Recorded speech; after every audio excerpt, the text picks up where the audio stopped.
The Yankees had them this year. Ellis, Munson, Klimkowski, Tepedino, Lytle. And now it starts. Those pitchers that have been hanging those curveballs all spring and maybe not giving 100% in spring training, they start bearing down now. And now you sort of separate the men from the boys. And I think the Yankees have some great young players, and now is when you find out.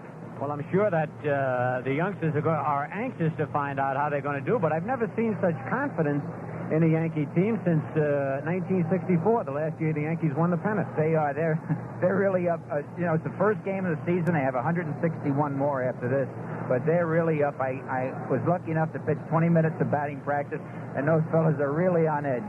I know they figure they got a good chance to win it all. Some of them were kind of mad because some of the writers picked them to finish third. They got a tough job. They got Baltimore, Boston, who they're playing today, Detroit. It's a tough league. They're in a tough division, really, and I expect they're going to have a real good team this year. Well, I'm sure that the fans are going to see some exciting baseball, and it's unusual for a team to bring 5 rookies, the fellas you named, north with them. And today we're going to have Johnny Ellis, who is going to play first base. That was quite a surprise. It was, and I know John's a little nervous. His first opening day with the Yankees. Thurman Munson, his first opening day. So there's going to be a few nervous fellows down there for an inning or two. But I think since 1951, Phil, I haven't seen so many good young players come with the Yankees. I remember in 51, Mantle, Gil McDougall, and Tom Morgan came up, and they all made it big with the Yankees. And this is the best crop of young players I've seen since then. Well, that's great news for the Yankee fans, I'm sure, but also for Ralph Houck, because this is one of the few years since '64 that Ralph will be able to maneuver. He can. He's got great pinch hitting. He's got fellows like Hansen and Ward. He can pinch hit. Kurt Blefrey, who can hit left-handers or right-handers. So he's got a lot to work with, and I know Ralph's going to enjoy this season. All right, Whitey, and you hear the roar of the crowd as the Yankees take the field. And it is a beautiful day. Jack, open up the other mic.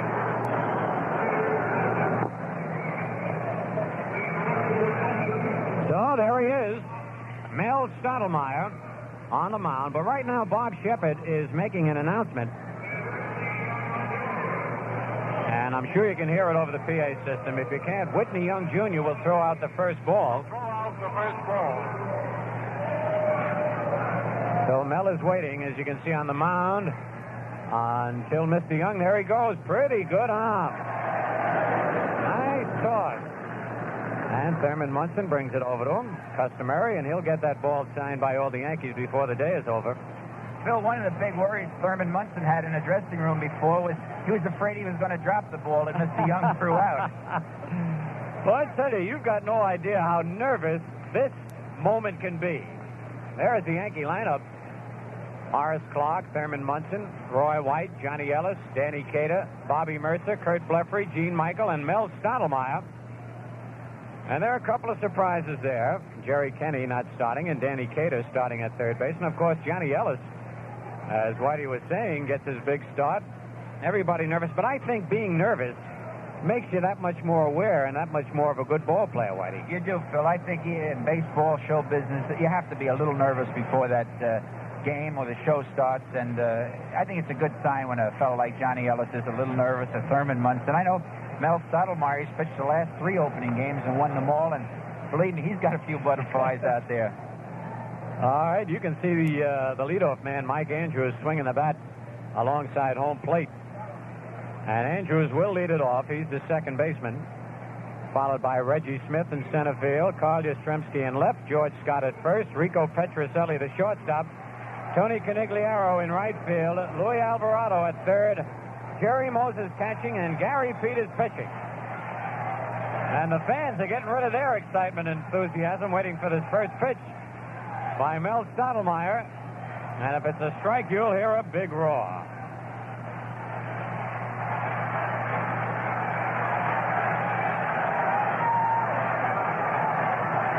There it is. How about that? Whitey curved him on the first pitch. Very unusual, Phil. He usually just throw that first pitch and try and get it over, and he usually will throw a fastball, but Munson's thinking back there. Popped it up. Bobby Mercer will get the first chance of the 1970 season, and he puts it away. You know, there's a young man, Whitey, Bobby Mercer, who has really improved, and I think Mickey Mantle had a lot to do with it. Mickey worked with him all spring on his fielding, and I think he helped him quite a bit. All right, so Bobby Mercer gets rid of the butterflies on the first play, and the batter is Reggie Smith. He had been hurt most of the spring, but a dangerous man. Ball one. It's good to see Mel keeping that ball low, Whitey. You can tell when he has good. And Mel usually has his problems the first 2 innings, Phil. If he pitches high, he'll have a little problem in the beginning of the game, but then he gets that ball down low. That's when he's pitching good. All right, there's ball 2. Reggie Smith, switch hitter.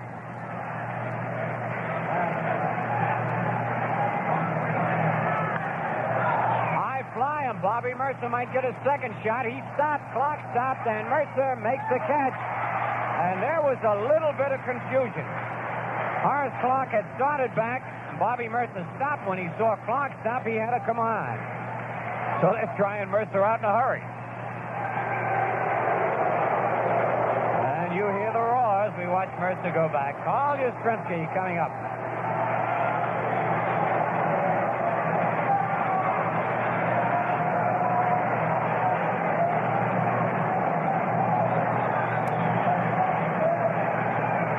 Nobody on, ball game just underway. And don't forget, this game started at 3 o'clock. Ball one. Actually, the Yankee pitchers had pretty good luck against Carl Yastrzemski last year, Phil. He hit 4 home runs, but he only knocked 7 runs in against the Yankees and hit 265. When you can hold a hitter like Yastrzemski to that, you're doing a good job. And that was a good strike by Stottlemyre. A little off-speed pitch. Fans can still get out here. This ball game has just started.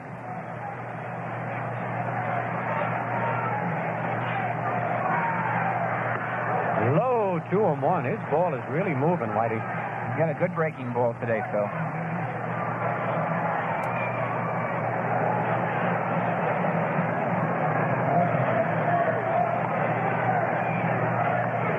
And it nicked the corner.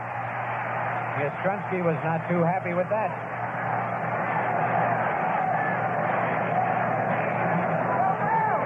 2 balls, 2 strikes, 2 outs.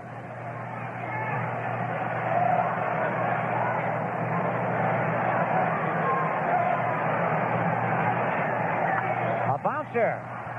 Cater can't get it. Michael gets it to throw. Not in time. An infield single for Carl Yastrzemski.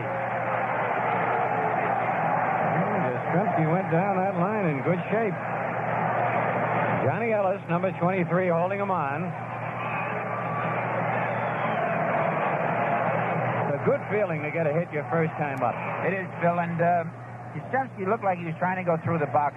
Stottlemyre's awful tough to pull for left-handers.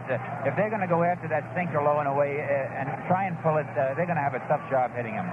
All right, here's George Scott, who's had an outstanding spring. The runner's going. Munson throws off balance into center field, and Yastrzemski will go to third base. That was a tough play for Thurman Munson. The pitch almost hit George Scott. Yastrzemski goes to third. That'll be a stolen base and an error on the throw.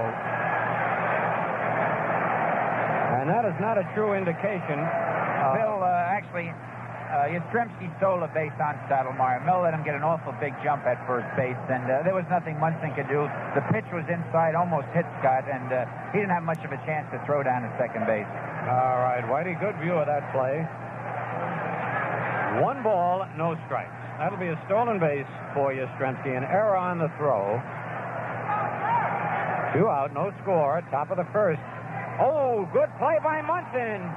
Man, that should have been a wild pitch. Now, that was an example of what Munson has picked up over the winter, Whitey. He was a little weak on low pitches last year. Well, he's got some pretty good coaches here with Elston Howard and Jim Hegan, 2 of the best, and I'm sure they've worked on it with him a lot in spring training on not worrying about catching those type of balls, just knocking them down somewhere around home plate. You saw Johnny Ellis come into the picture to talk with Stottlemyre. 2 balls, no strikes. Yastrzemski was about halfway down the line. That ball had bounced a little away from Munson. He'd have scored. There's Yaz. Low again and blocked by Munson. 3-0. Phil, speaking about wild pitches and low pitches, the last time the Red Sox were opponents in opening day in Yankee Stadium, I was the pitcher, and it was 1964, and I lost the ball game in the 11th inning on a wild pitch. Oh. So maybe you remember those things. Yes, you do. 3-0 on Scott. Ball 4. So that's what you call a semi-intentional walk. Scott is probably the best hitter right now. He's had the best spring hitting, and maybe Mel would rather pitch to Petrucelli. Not that Petrucelli isn't a good hitter, but he figures Scott is their hot hitter right now. That's right. Petrucelli would be more dangerous up in Fenway Park. He had a great year up there. But here at the big stadium, Mel figures he can get Rico out a little easier. 2 out, 2 on. Good pitch, strike 1.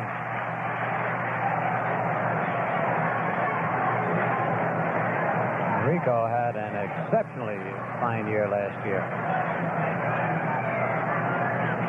Had a .297, 40 homers, and 97 runs batted in. Hopped it up, Thurman Munson throws the mask away.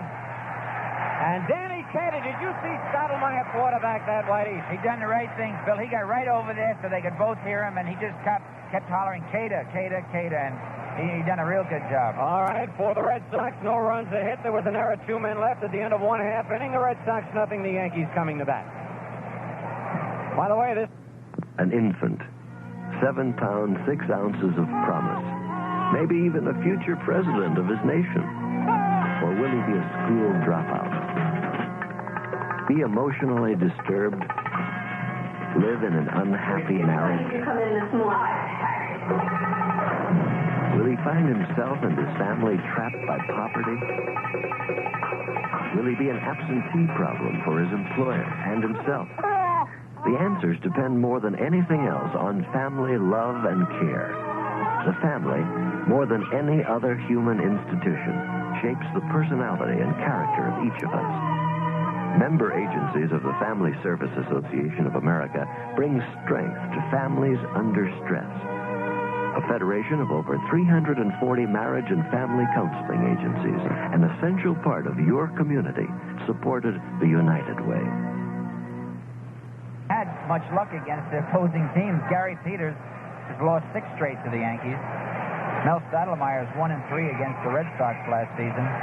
But I think Gary Peters has had trouble with his hip or his knee or something the last few years, but I don't think he gave up an earned run all spring, so he might be a different pitcher than the Yankees have seen the last 2 seasons. We'll wait and see. There's the Red Sox lineup. Mike Andrews, Reggie Smith, Carl Yastrzemski, George Scott, Rico Petrucelli, Tony Conigliaro, Luis Alvarado, Jerry Moses, and Gary Peters. And Horace Clarke leads it off. Ball 1. He likes to keep that ball down, too, doesn't he, Wade? Both pitchers today, Phil, they have to keep the ball low to be effective. If they pitch up, well, that's when they're going to have their troubles. That breaking pitch over, 1-1. Horace with that left foot well in front of the plate.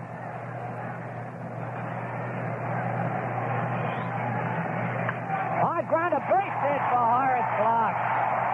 Up with the ball, Yastrzemski, and he gets it in a hurry. And Alvarado is playing way in on Horace Clarke, and Horace hit it by him. Well, Clarke, who led the Yankees in base hits last year, starts right off, and here's Thurman Munson, who's had a great spring. It's unusual to see a catcher hitting in a second spot, Phil, but Munson can go to right field real good, hit and run. He's got good speed for a catcher, so it's an advantage for manager House to be able to have somebody like that hitting second. All right, we'll see what happens. Clarke, an exceptionally fine base runner at first.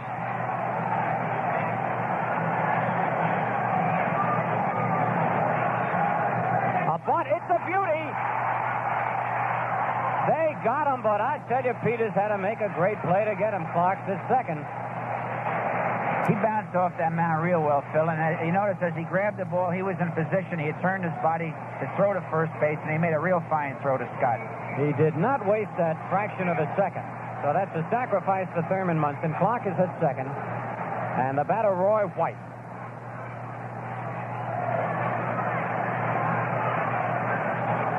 One out, no score, bottom of the first. Ball one. Plate umpire Jim Hunachik. Jerry Moses, another fine young ball player, catching for the Red Sox.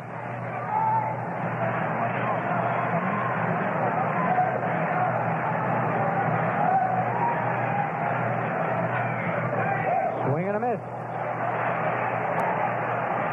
1-1. So Gary Peters.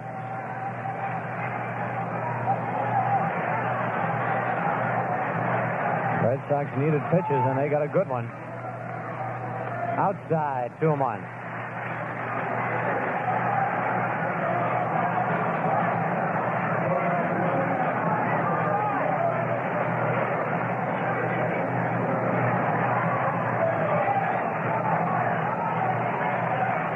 There goes Clark. The ball is bounced at third.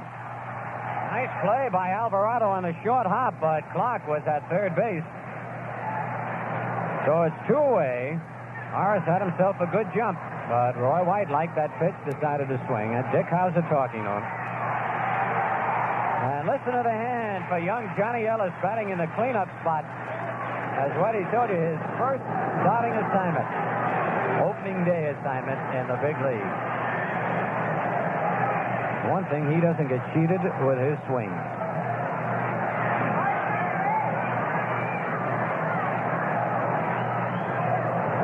Ball one.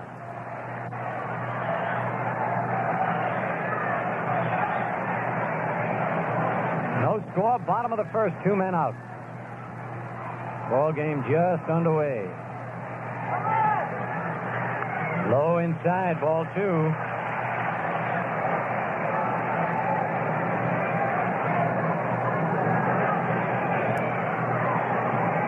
Quick shot of Clark at third. He's thrown them 3 straight curveballs. Do you think they might have picked up somebody or what? Phil, John Ellis is 21 years old, and that's the first thing you do. You throw them young hitters a lot of curveballs until they prove to you that they can hit it. All right. There it is again. It's fouled back out of play. He has not thrown him the fastball yet or the sinker. If this was spring training, believe me, Gary Peters wouldn't have thrown him 4 straight curveballs, but the season is underway now, and you pitch these young hitters as tough as you can. Everything counts right now. Ellis is 6'2", 220 pounds, from New London, Connecticut. Strike 3, threw him 5 straight curveballs. For the Yankees, no runs, a base hit, no errors, a man left. At the end of 1 full inning, it's the Red Sox nothing and the Yankees nothing.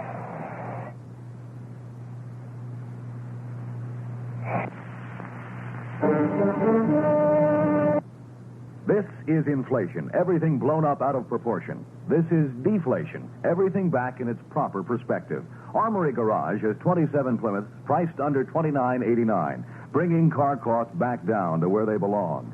Valiant Dusters as low as $21.72. Nobody does it like Armory does it, an unbeatable combination. Buy, sign, and pay at Armory. Come to Armory Garage, Central at Colvin, Albany. That's where you'll find 27 Plymouths priced under $29.89. That's deflation.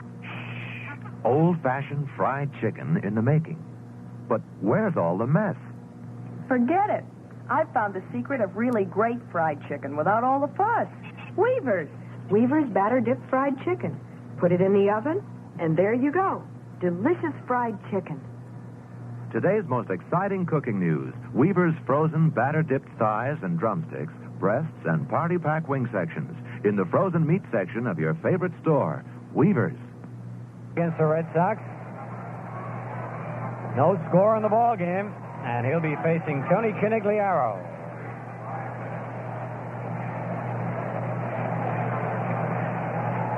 Number 25, Tony C. 6'3", 205 pounds. Tony last year came back when nobody thought he would except himself. Batted .255 with 20 homers and 82 runs batted in. What a comeback.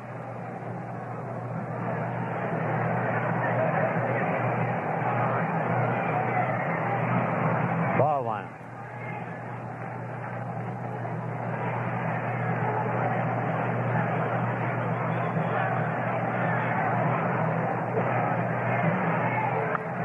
There's a base hit for Conigliaro, dropping into right field. And Kurt Fluffery comes up with the ball, and you can see Tony is happy about the hit. He's rubbing his fingers, too, Phil. He hit that on a fist, and it stings a little today if you don't hit that ball just right. You know, how about the pitcher, Whitey? Is this a tough day? I know you can get loose, but can you stay loose? Yes, the pitcher, if you don't go in the dugout and have the other pitcher have a long inning, and it's a quick game, you can stay loose, Phil. I think the pitcher has more of an advantage in this kind of weather than the hitter does. Here's Louis Alvarado. This young man has broken into the regular lineup and moved George Scott from third to first. Nobody out. Ball one. One advantage the pitchers have right now, Phil, they won't have in another inning or two, is they're throwing out of the sun and across that shadow, and it makes it a little tougher for the hitters to see the ball. But once the shadow gets over the pitcher's mound, it'll be a little easier to hit. Bounce to the third. Cater goes to Clark. They get one. Not quite in time. Cater's throw a little bit high to Horace, but they get the force play at second base. That's the man you want to get. One away, Alvarado on first. Alvarado's only 5'8", 170 from Puerto Rico. And now Jerry Moses.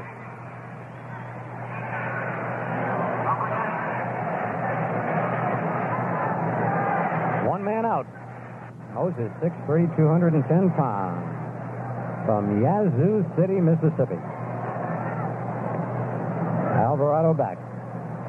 I think Mel's going to be a little more careful now when a man does get on first. I guess Alvarado can run pretty good, and he's not going to give him quite the lead that he did in the first inning. Line drive, base hit to left field. Alvarado's going to try for third. The throw is going to be cut off. They might have him at second. They got him in a rundown. Clark bags him in the runner, holds that third. Beautiful defensive play by Roy White, Gene Michael, Horace Clark.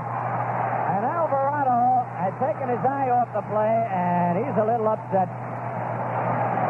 He got the third all right, but Gene Michael made the cutoff and threw to Clark, so that's a single to left. Actually, Phil, Roy White made, I thought, a bad play. He shouldn't have thrown to third base. He didn't have a chance of getting the runner. But Gene Michaels was out far enough on the outfield grass to be able to cut it off, and he turned right around and threw it right to Horace Clark. But a fast runner like Alvarado, he's going to go from first to third on that kind of base hit. No doubt about it, Whitey. And sometimes those mistakes turn into good plays for you, which that did. Had he not hit the cutoff man, though, the Red Sox would have had men at second and third. Here's Gary Peters, not a bad hitting pitcher. And he lines one to right field. Fluffery can't get it. It bounces into the dugout for a ground rule double.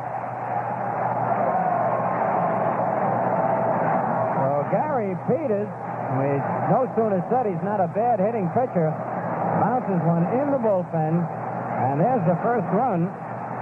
Phil, he is probably the best hitting pitcher in baseball today, and he'll be used quite a bit as a pinch hitter. I know manager Eddie Castro knows about it. He was used with the White Sox as a pinch hitter. In fact, I think he hit a grand slam homer last year or the year before off of Al Downey against the Yankees. Right. Well, that was a tough break for the Yankees. They thought they were out of it, and I guess Fluffery held them a little cheap right there. But here is Mike Andrews, fly to center field his first time up. 1-0, the Red Sox lead. Hit his bat, trying to get out of the way, strike one. Well, I would have to say the Yankees got to consider themselves a little fortunate here with 3 hits in the inning and only 1 run in and 2 men out. So if Mel can get out of this inning with just the 1 run, it won't be too bad. Inside, 1-1.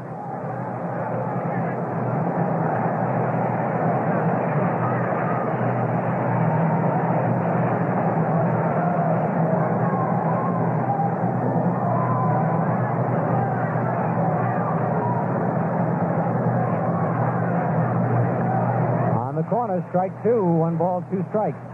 Mel has a good breaking ball today, Phil. He's a little wild with his fastball. Maybe it's moving a little too much, but he'll settle down. And like I said before, he has his problems in the first couple of innings. That's Gary Peters leading off second base with 2 outs. Red Sox leading 1-0. Bouncing ball is short. Gene Michael. To Johnny Ellis in time. But the Red Sox pick up a run. There were 3 hits, no errors, a man left, and at the end of an inning and a half, Boston won, New York nothing, and we pause for station.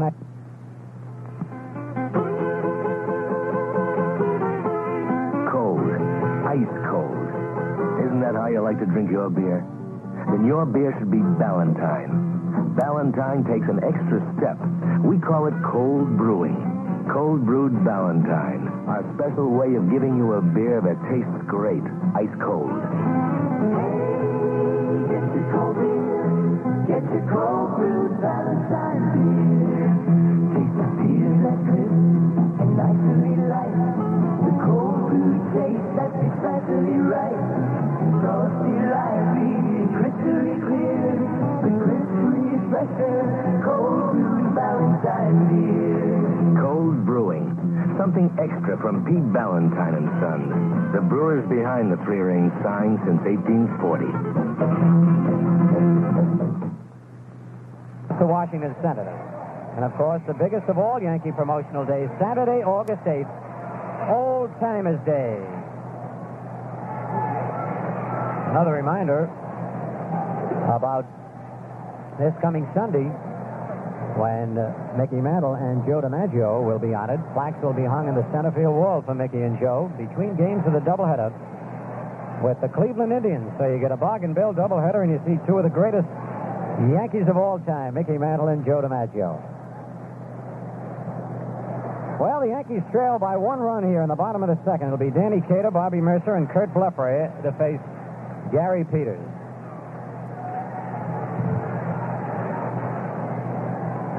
Danny Cater, who has just had a sensational spring. He says he loves to play in Yankee Stadium. Bouncer to Petrocelli. Well, looks like Rico's got that strong arm back again. On away. He had trouble last year throwing. Bobby Mercer, the batter. Well, these things work in reverse sometimes. Bobby did not have a good spring at all. It started here, the one it counts. Strike 1. Peters really using the breaking stuff here.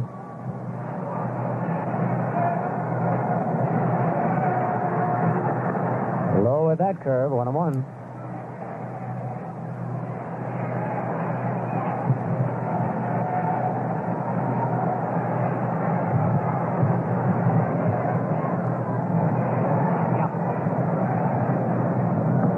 Inside, 2-1.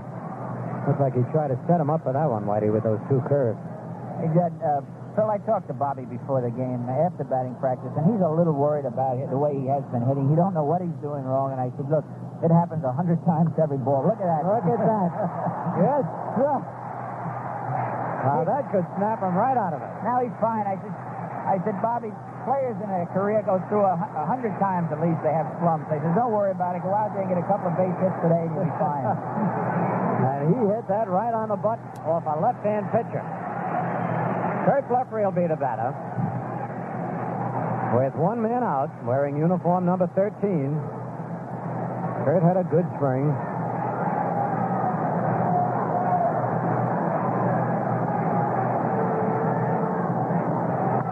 Lines 1, but right at Petrocelli. And Bobby Mercer was on the ball and got back. So it's 2 out. Red Sox leading 1-0. In the bottom of the second, and the batter will be Gene Michael. If you're going to try and steal on Gary Peters, Phil, you have to almost guess that he's going to throw to the plate, because he sort of hangs that leg up there, and as you know, Mercer was going back to first base when that ball was hit. So maybe it's a good thing he was, or he might have been doubled off first. Foul back on the screen, strike 1.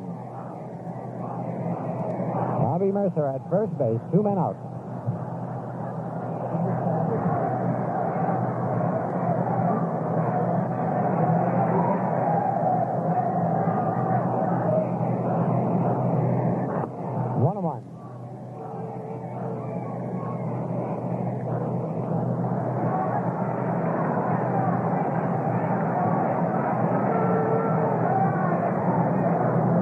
Have 4 hits. Yankees have 2.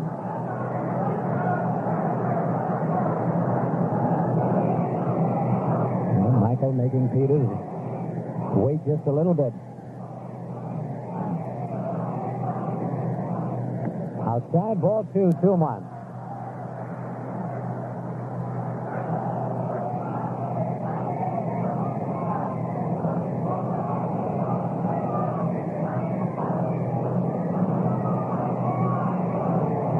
Is going, check swing, and it's going to drop into a base hit. Holy cow, how about that one? And Bobby Mercer, who was running, goes all the way to third base. And I want to tell you, Whitey, he must have guessed with Peters that time, because with Stottlemyre coming up next, you wouldn't think he'd be stealing in that situation. It worked beautifully for the Yankees. I think it was a hit and run, Phil, and because Michael Hooker, he was just trying to protect the plate, and he did get the ball sort of off the hands and sliced it over past Andrews at second base. All right, here's Mel Stottlemyre. Now let's see if he can do what Gary Peters did and drive in the run for his team.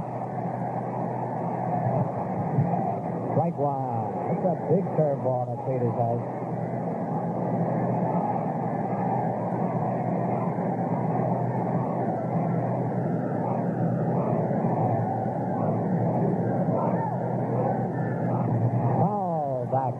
Nothing in two.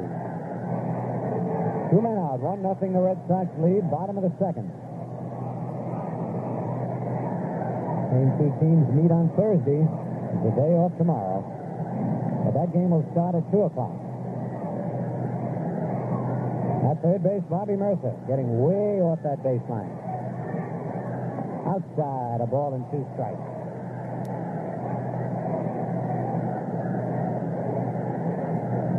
Remember, the Yankees, since last year, have been a running team.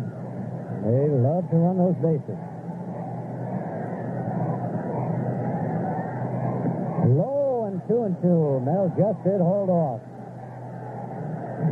Bobby Mercer at third. That's Louis Alvarado, and he's quite wide of third base there. Little bit high, 3-2. So, G. Michael will be off and running with the pitch. 3 balls, 2 strikes, 2 outs.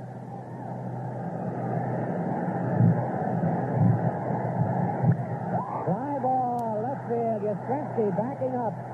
Backing up, and right by the warning track makes the catch. So for the Yankees, there were no runs, 2 hits, no errors, 2 men left. At the end of 2 full innings, the Red Sox 1, Yankees nothing. Raymond Burr is Ironside, a wheelchair detective who expects no pity and grants none. Why didn't you tell me about the threat? She didn't want Robert Ironside to know because she didn't want the police to know. Well, if that's true, then she has lost all of her marbles. On the contrary, leads to another conclusion. Let me remind you of something, young lady. We're dealing with an individual, if threatened, will strike back.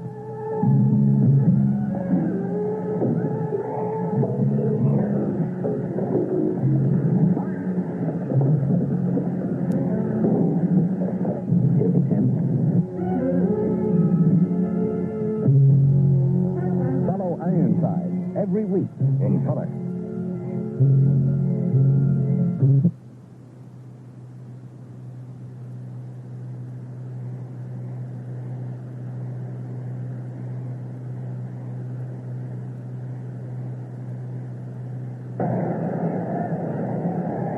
Stottlemyre, who drove Yastrzemski deep to the warning track out in left field, ready for the third inning. Red Sox leading 1-0.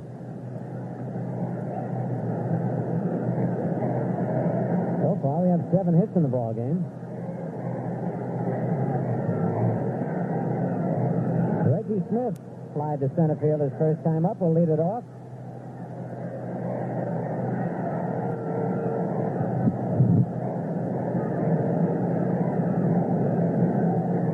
See the new side on the infield and the outfield here at the stadium. Ball 1.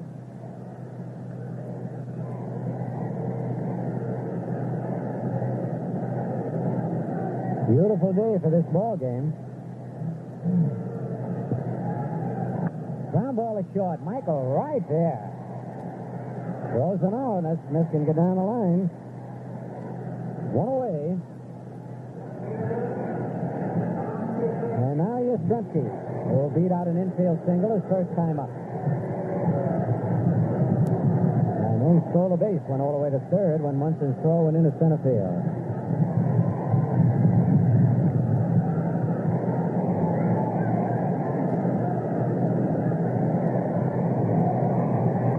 Strike one. And Yastrzemski arguing with plate umpire Jim Hunachek. Well, there's the first argument of the year here at the stadium. It won't be the last one, Phil. That's for sure.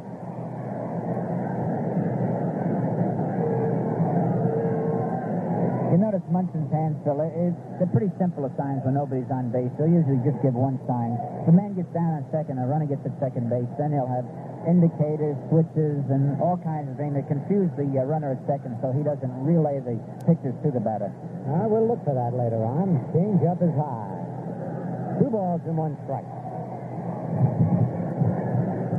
Yastrzemski had for him an off year, about a .255, but he had 40 homers and 111 runs batted. A line drive off Michael's glove. Oh, Gene was positioned perfectly for that, but it was hit so hard it bounced right out of the pocket of the glove. That'll be a base hit. So Yastrzemski is now 2 for 2.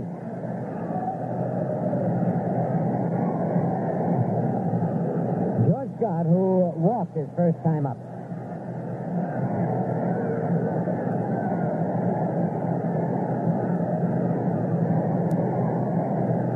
Red Sox lead 1-0, top of the third. Throw over in the dirt, scooped out by Ellis. Yastrzemski, as we told you so last time, had ideas that time.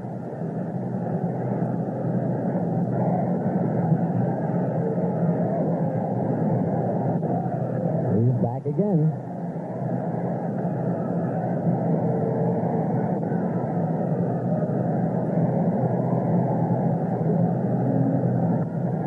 Base hit to left field. He hit a low curveball.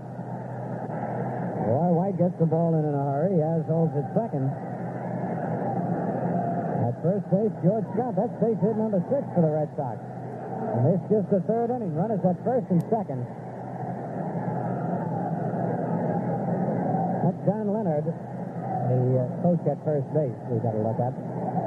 Here's Petrocelli, who popped up to Danny Cater in the first inning. 1 out.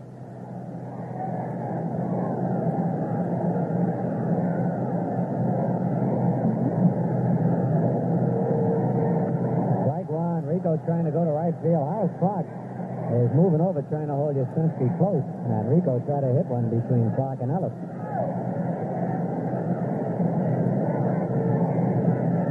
Wants to hold him close.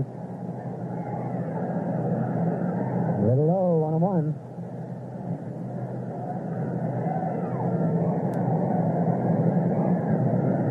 Now's the time, Phil, when Munson would be giving a couple of signs to Stottlemyre. Yastrzemski's a pretty smart ball player down there at second. If there's any way he can help Petrocelli, letting him know what's coming, he'd do it. So they have to do a lot of fooling around back there behind the plate.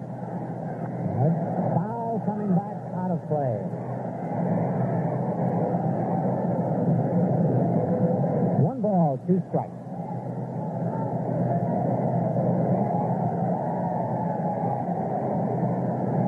Carl Yastrzemski at second base. At first base, George Scott.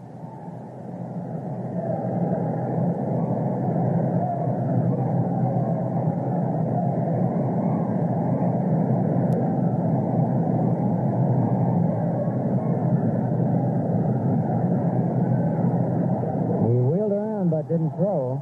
That's the one base, Phil, you don't have to throw to. You wheel around and throw to second. You don't have to throw the ball. Well, there's Yankee country out there.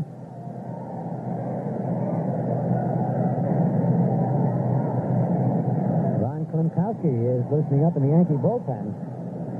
Just get word, and William Miller's been touched up for 6 base hits, but only 1 run. There's another base hit past Danny Cater. That'll score a run.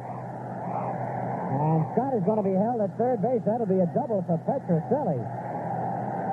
The Red Sox now lead 2-0.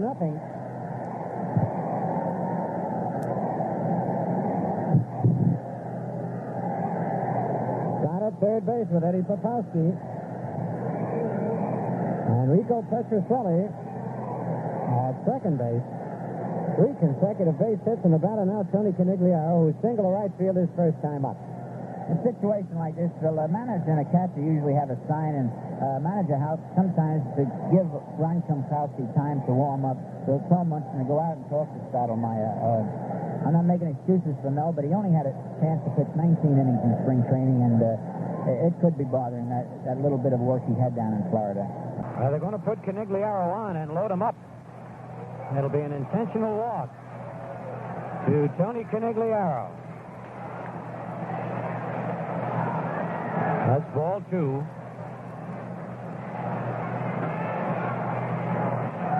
And 3.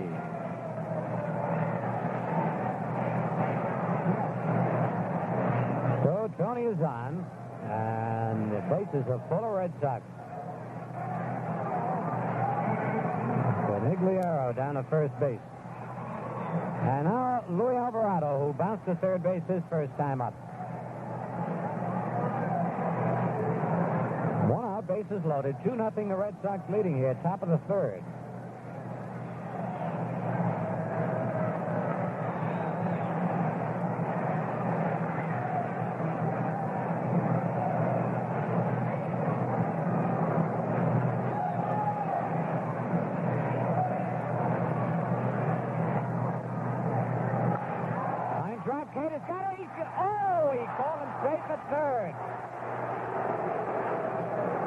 Ikeda made a nice one-hand grab and jumped on the bag.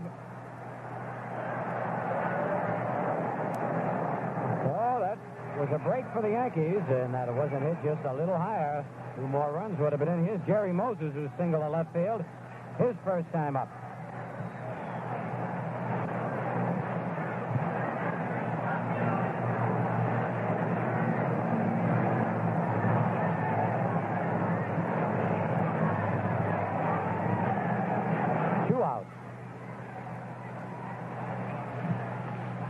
Ball 1. You noticed before with 1 out, Stottlemyre was pitching from his set position. Full windup now. Munson flashing the signs.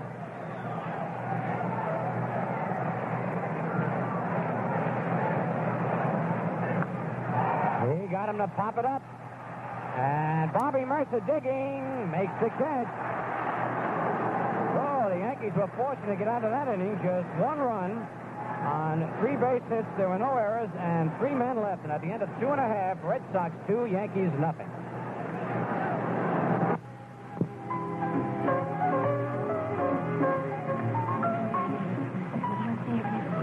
Book title. 2 words. First word. First syllable. Fly bird. Blues. Fly bird. No. Free. Okay. Second syllable. Thumb. Sounds like thumb. Dumb. 2 thumbs. Free thumb. Freedom. Second word. First syllable. Hand. Second syllable. Book. Handbook. Freedom Handbook. That's it. Freedom's Handbook. You can get one easier than that. Just join the Freedom's roll call and send for Freedom's Handbook, Freedom's Foundation, Valley Forge, Pennsylvania. You won't be sorry.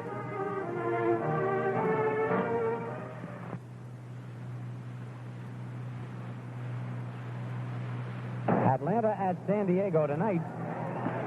It's Philadelphia 2, Chicago nothing, playing the 9th inning. Regan against Short.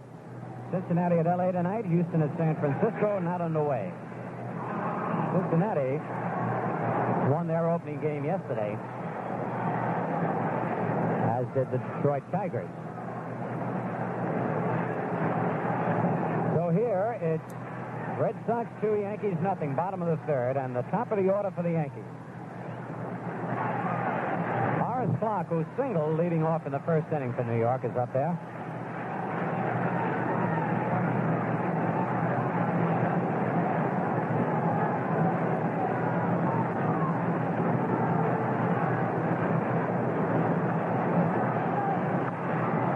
Swing foul. That'll be back in the seats out of play.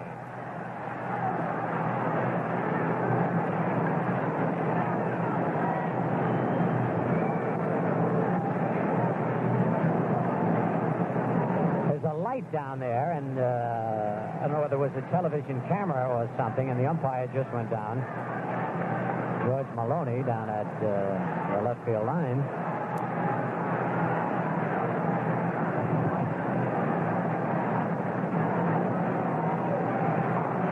It was not a television camera. It's somebody in the stands taking pictures. There's a strike. 0-2.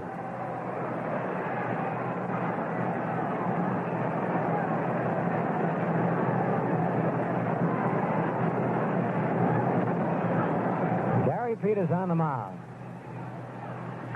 And another base hit for Horace Clarke. It looked like that curveball was right in on his hands, and he lines it to right field.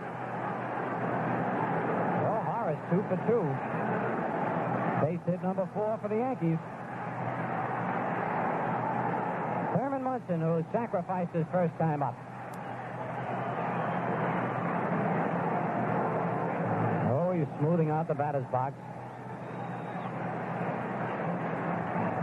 Thurman was hit on the left elbow down in Houston in batting practice.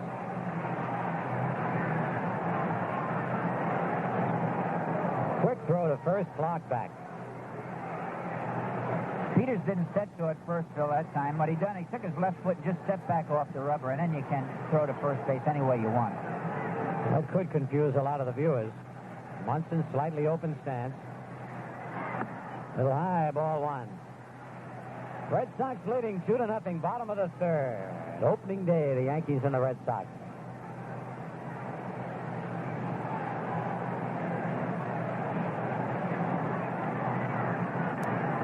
Foul. 1-1. One thing manager Houck likes to do is get out in front if possible. All managers like to do that, but he likes to hold, keep that game close, or maybe get a run early in the game. Then he can fool around a lot. He can hit and run, steal, bunt. You get two runs behind like this, you can't bunt. It's tough to hit and run. You don't like having stealing too much. It turns the game around quite a bit. Got to be a little conservative. Way high with the curve. 2-1.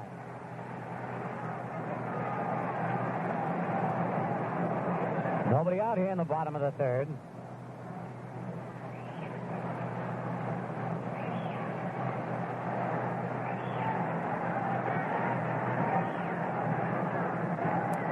Low, ball 3, 3-1.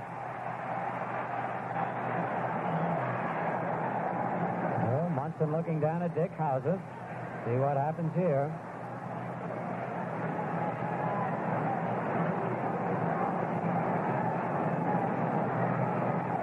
This could be the spot.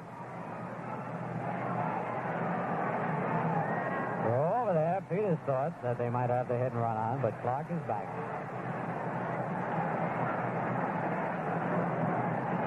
Another quick throw over him. Man, that was right on the money. Look at that. And Scott says, how can he be safe when I got the glove between his foot and the bag? He tried to just gently lift it off. But Scott is an outstanding fielder for a big man. Yankee runners are going to have to be alert. That move Whitey was talking about. He moves that foot off the mound so quickly and then throws. 3-1 the count. Outside, ball 4. First walk given up by Gary Peters. That's the case there. I think maybe Gary Peters was too worried about Horace Clarke, and you shouldn't. When you're 2 runs ahead, you don't worry about a man on first base. You concentrate on getting that ball over to the hitter. Well, Horace Clarke, there he is. That's what he does. He upsets a lot of pitches. He's at second base. And Thurman Munson over at first base. Nobody out. Red Sox lead 2-0, bottom of the third. Roy White bounced to third his first time up. On the outside corner, strike 1.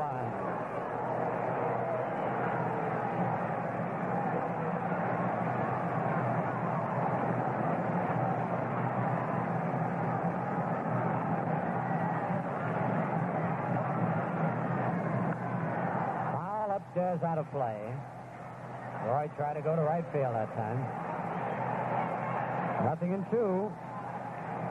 Now Roy White's job is to move those runners along if he doesn't get a base hit. Try to keep from striking out.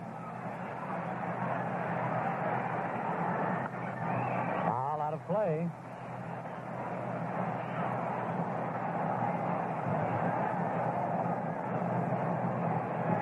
Still 0-2, nobody out.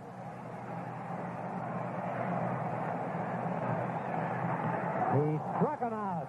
A big strikeout for Gary Peters. That's his second strikeout of the ball game, and it brings up Johnny Ellis, who was called out on strikes his first time up. Well, Philly got 5 curveballs in a row last time. I'm anxious to see how Gary Peters is going to pitch John Ellis this time. Make it 6 in a row, and he fouled that back on the screen.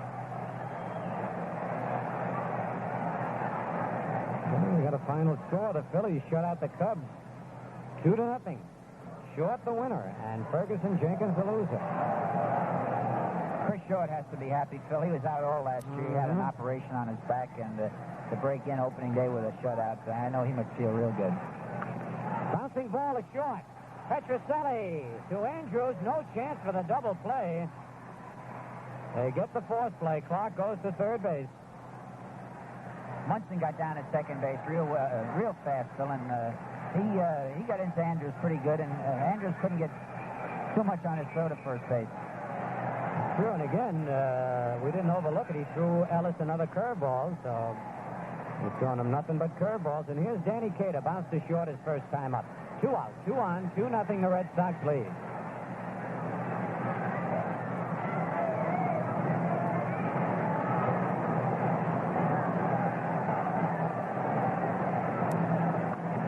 High fly, shallow left field. Yastrzemski calling for it. He's got it. So the Yankee threat goes by the boards. No runs, a base hit, no errors, 2 men left. At the end of 3 full innings, it's the Red Sox 2, the Yankees nothing. Now, the idea is to simplify things, Bob. What we want to do is really make it simple for people to get a personal loan at the bank. I think it's pretty simple now. Customer comes into the bank, he fills out the application, and he gets his money, usually the same day. Well, he has to fill out the application. Supposing we mail him the application. Yeah, I like that kind of thinking. Then all the customer has to do is give us a phone call. A phone call? You know, I like your thinking. You're really getting the swing with it. You know that? I wish I could think that way. My mind just doesn't work some days. Traditionally, on the Sabbath, Jewish men have paid tribute to their wives and have extolled their virtues with these words. A woman of valor who can find, for her price is far above rubies. The heart of her husband doth safely trust in her. Her children rise up and call her blessed, her husband also, and he praises her. Many daughters have done valiantly, but thou excellest them all.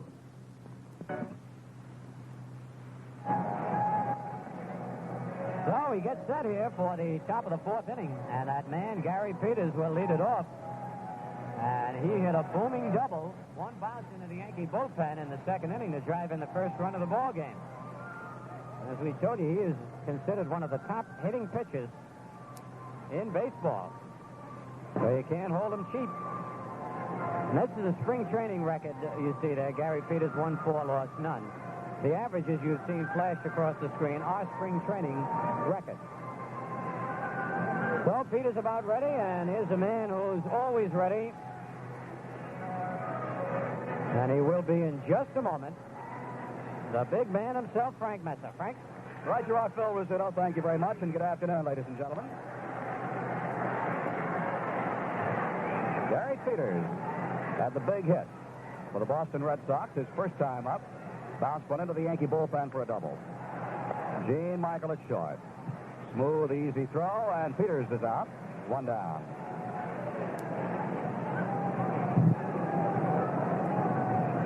Well, isn't it great to be sitting back here at Yankee Stadium again watching Yankee baseball? If you couldn't be with us today, we certainly hope you'll make it out here Thursday afternoon to see the 2nd game of the season. Mike Andrews is fly to center and grounded out to shortstop Gene Michael. Ball 1. You see the Yankees' left-hand hitters in action Thursday because Ray Culp is scheduled to pitch for Boston.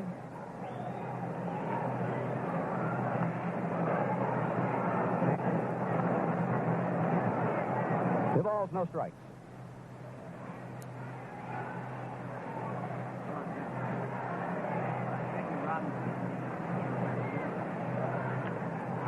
Ball 3. Stottlemyre's allowed 7 base hits. Given up 2 walks, 1 intentional.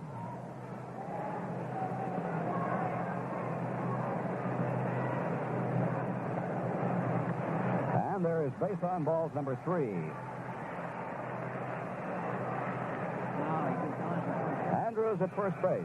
You'll see John Ellis come in to hold the inside corner. Reggie Smith, the batter, has flied to center and grounded out to Michael at short.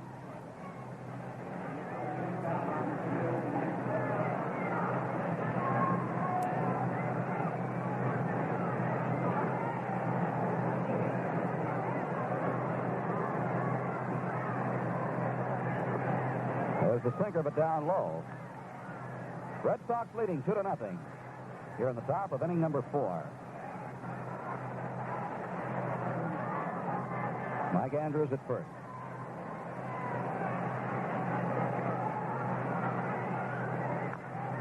That's a fair ball. In play. Out at second base. Ellis whipped the throw, or rather Munson whipped the throw to Gene Michael covering second. Munson can get out there in front of the plate, scoop that ball up, and get rid of it as fast as anybody.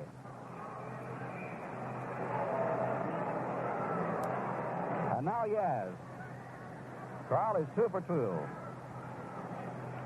Had an infield hit his first time up, then hit a line drive that was knocked down by Gene Michael, the shortstop, for his second hit.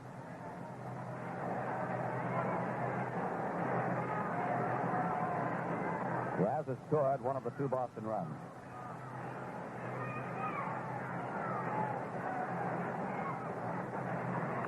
Foul ball.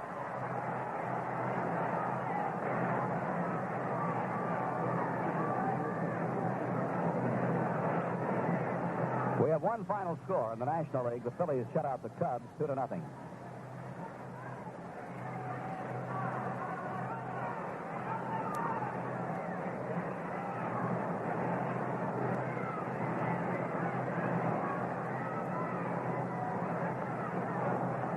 Ball on a strike to Yastrzemski.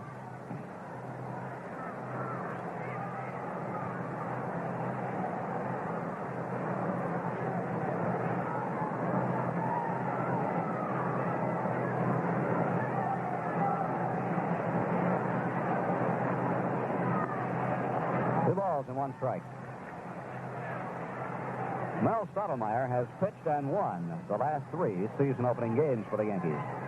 Right now, though, he is trailing 2-0.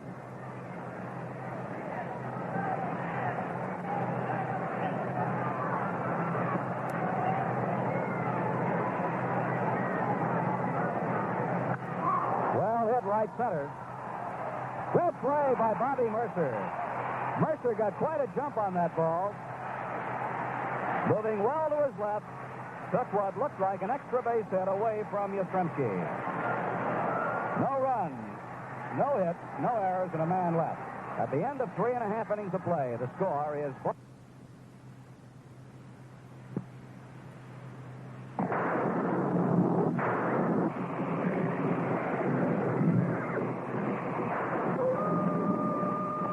Anything I can do? I got to talk to him. But I got to get to him so I can talk to him.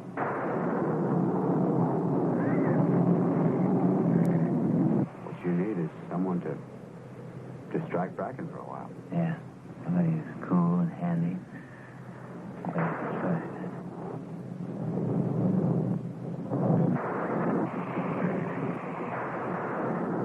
The Virginian. Adventure. Suspense. Action. Western drama in an unsettled Wyoming territory. See The Virginian. Now in its 8th exciting season.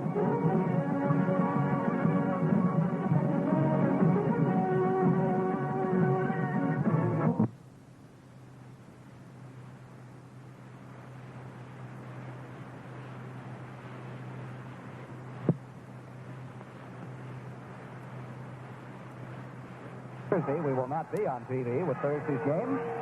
Whether you live here in the New York City area or around New England somewhere and want to see the Yankees and the Red Sox, we'll welcome you Thursday afternoon at 2 o'clock. Here's Bobby Mercer. He had a big base hit his first time up. Strike one to him. We say a big base hit. I'm sure that hit meant a lot to Mercer. He didn't have a real good spring training with the bat. And here he is opening day against a tough left-hander. And he pulled a solid single to right. I'd have to think it would do quite a bit for Bobby's confidence. The count now is 1-1.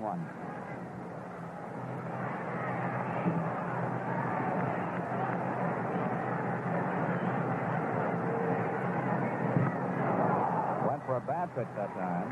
A ball and 2 strikes.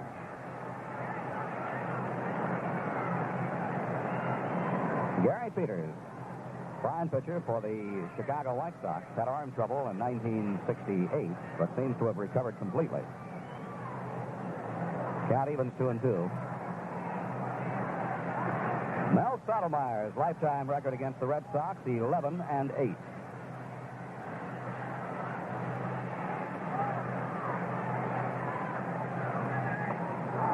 Strikeout number 3 for Gary Peters.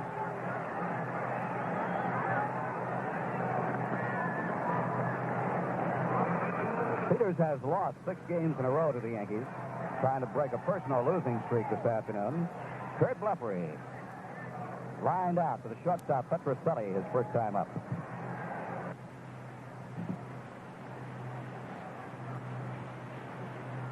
Strike one. Blefary has quite a personal rooting section here today. 40 or 50 relatives and friends here in the ballpark. Popped it up. Right side. Andrews, the second baseman. 2 away.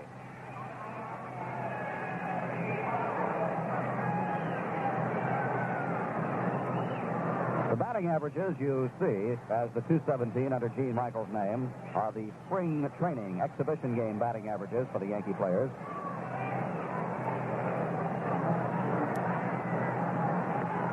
One. Back in the second inning with Mercer at first. Ralph House put on the hit and run, and Michael hit behind Mercer into right field. A single. Check swing. 1 ball, 1 strike.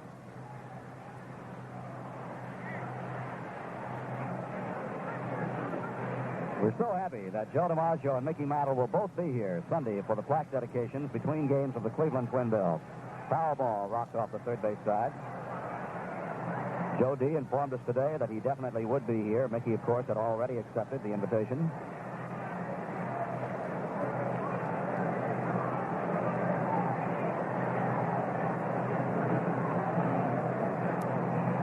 Struck him out. No. Foul tip, but it's held by Moses. 4 strikeouts now for Gary Peters. The Yankees go 3 up, 3 down. Nothing across. And at the end of 4 innings of play, it's Boston 2 and the Yankees nothing.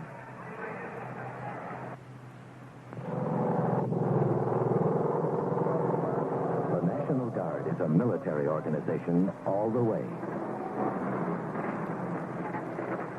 Guardsmen are experts in the use of modern military weapons and strategy, and play an important role in our nation's defense system. Called to active duty during the Berlin crisis and Vietnam conflict, the Guard has proved its military mettle, but good. But little Susan Froelich doesn't know a thing about the military capability of the National Guard. All Susie knows about the Guard are the men who searched for her and found her. But this, too, is the mission of the Guard.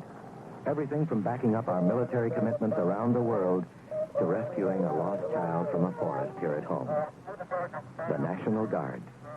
Where would our country or Susie be without it?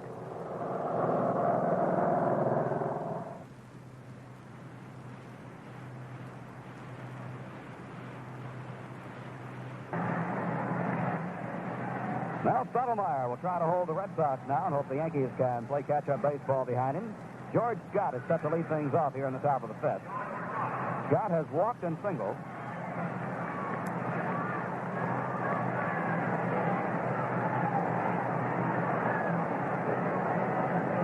Cleveland holding on to a 2-1 lead over Baltimore at the end of 5. California Angels ripping the Milwaukee Brewers 8-0 now at the end of 4 innings. Minnesota over the White Sox 6-0 at the end of 6. Oakland and Kansas City tied 1-1 at the end of 1.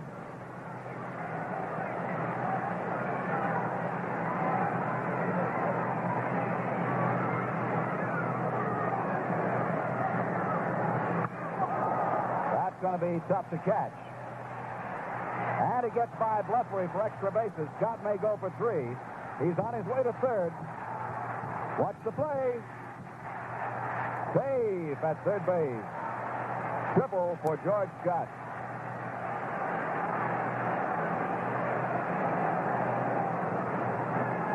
Coach Eddie Popowski checks in with Scott at third. The umpire is George Maloney. Here it is on the fixed playback. Ball well hit up the alley, and it skipped by Blefary just past his glove. Kurt got rid of it quickly, but Scott was running for 3 bases all the way, and just in ahead of the relay from Gene Michael.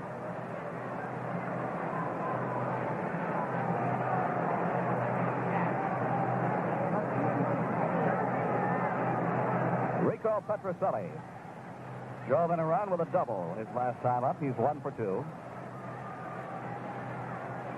Red Sox now have 8 hits. Ball 1. Ron Klimkowski, who warmed up earlier, is throwing again in the Yankee bullpen.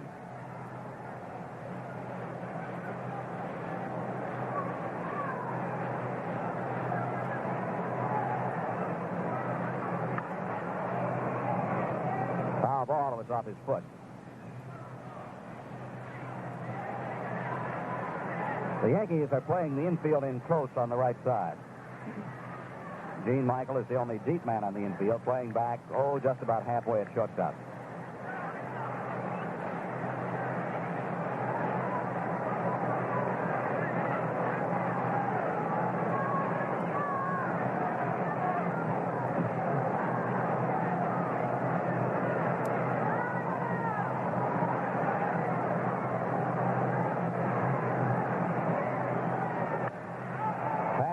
Base hit. Scott will score. Petroselli on around to second base. 2-bagger for Petroselli, his second double. Both of them hit right down the third base line past Cater into the left field corner. Boston out in front now, 3-0.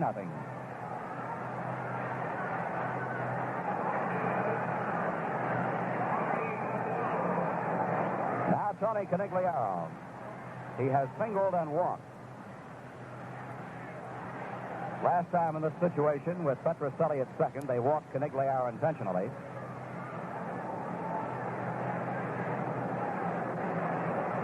They're going to pitch to him now.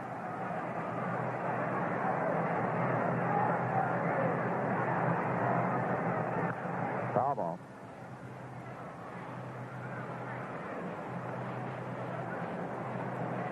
The plate umpire, Jim Honachek, calling for some new baseballs. All new bat boys this year for the Yankees.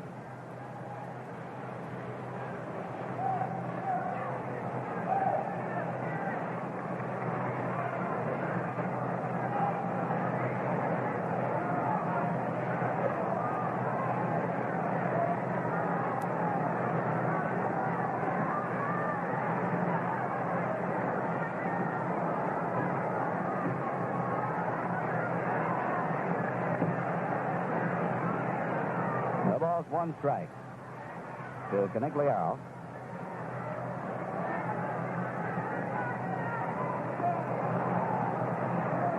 One and one now.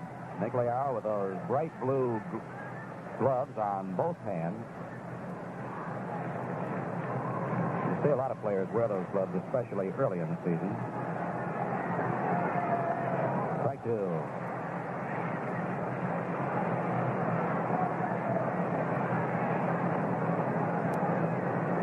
Stottlemyre, who has won 41 games over the last 2 seasons for the Yankees. Behind in this one, 3-0.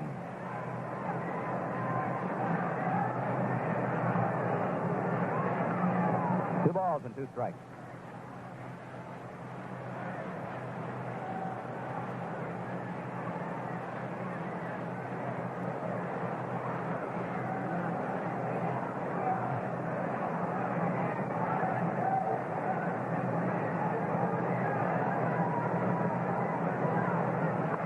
Him out. The first strikeout for Stottlemyre in the ball game.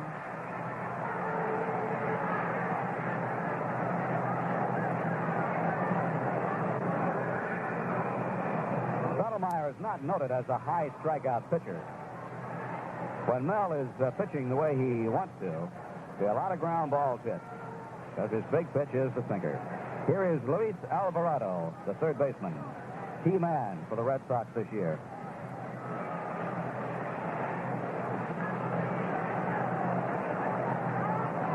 Foul ball. Tried to check his swing. Got wood on it. Manager Eddie Casco said with Alvarado at third base, he has a much tighter infield with Alvarado at third, and George got it first. He hopes that will be the situation throughout the season. Alvarado, though, right now, the key man.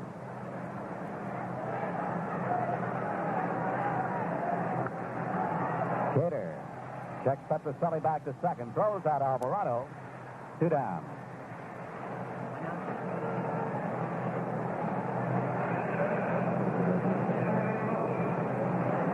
Now the catcher, Jerry Moses.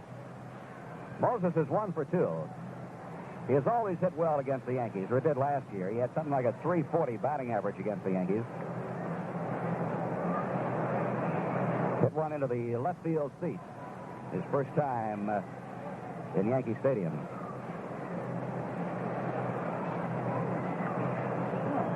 Ball run.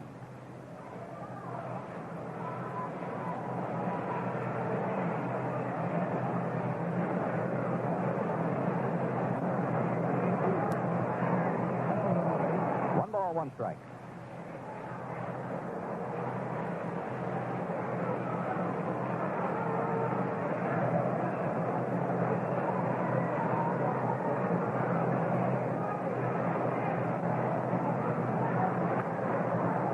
Fair ball.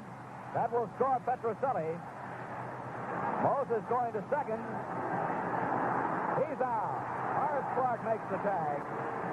Moses is tagged out at second, but not before Petroselli scored run number 4. So the Red Sox come up with 2 more runs on 3 base hits. There were no Yankee errors and nobody left on. And at the end of 4 1/2, you could take the afternoon off and still serve a first prize supper. Exciting with taste variety. First prize cold cuts are dozens of taste, spicing, meat textures. All the protein nourishment a meal should have. Almost no work for you. Pick up an assortment of U.S. government-inspected, pure and wholesome first prize cold cuts. Let's take a close look at the new federal income tax form 1040. Everyone will be using it this year because it can fit any tax situation. Now it's easier for everyone to benefit from all the allowable tax deductions, credits, and exclusions. Yet, the new 1040 has the convenience features of the old card form. It's new. So read your tax instructions carefully.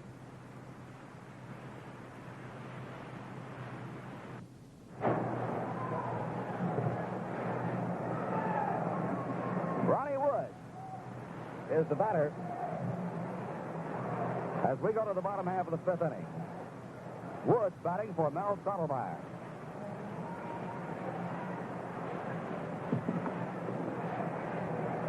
Ball and a strike. Incidentally, for all the information on our birthday party, just write to Birthday Party, Yankee Stadium, Bronx, New York, 10451.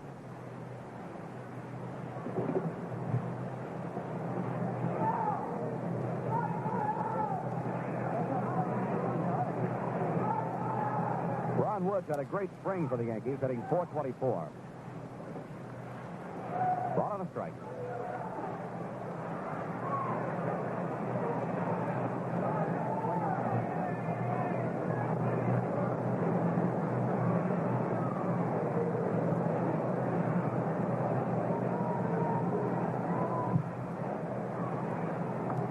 Balls, 2 strikes.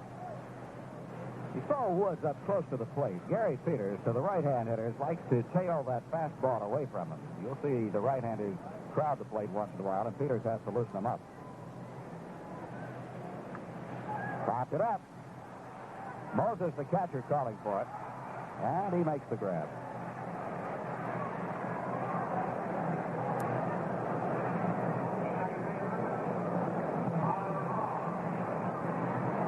Top of the order, Horace Clark.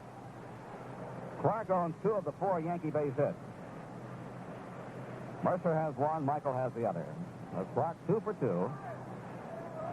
Gary Peters is now retired. The last 7 men in a row since walking Thurman Munson in the 3rd inning. Boston leads 4-0.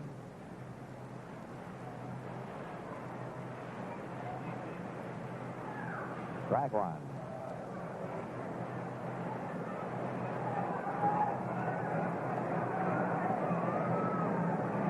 Fastball. Popped up again. George Scott at first base. In foul territory, 2 outs.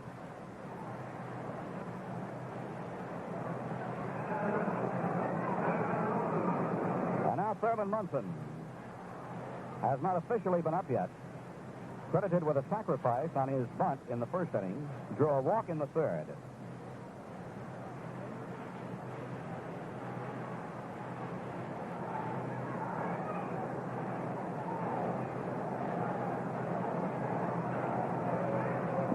Ball 1.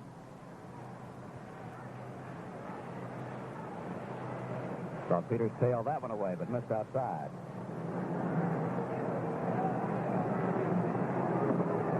He's got the plate, he's got the strike. 1-1.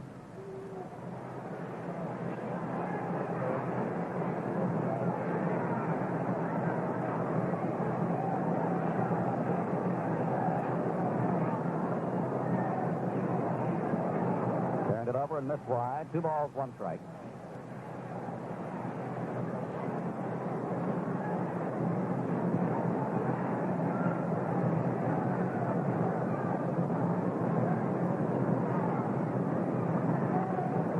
Back on the netting. 2 balls, 2 strikes to Thurman Munson.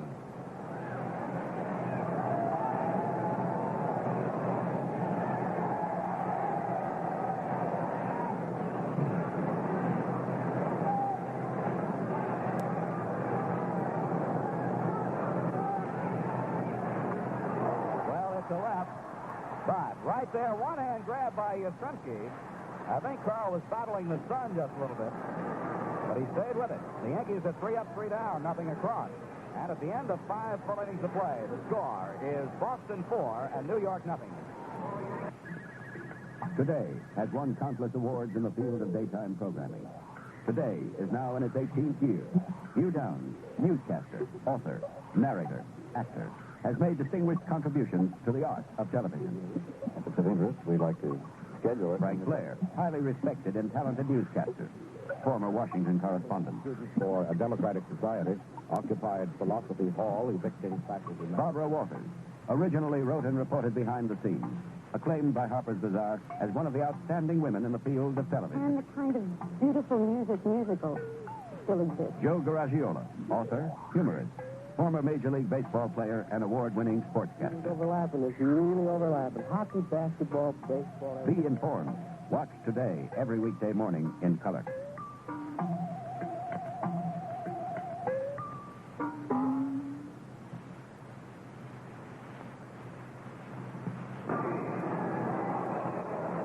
Ron Klimkowski comes on to pitch for the Yankees.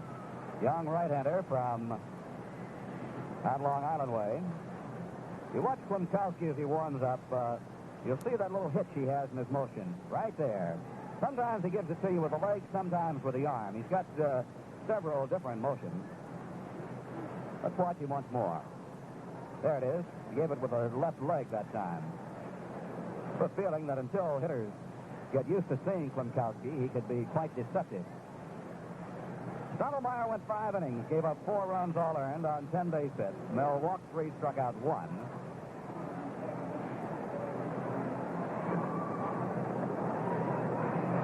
Klimkowski this spring pitched 22 innings.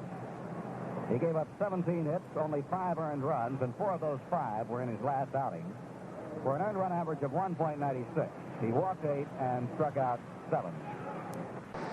Only bad outing Klimkowski had was against the Houston Astros last Saturday night.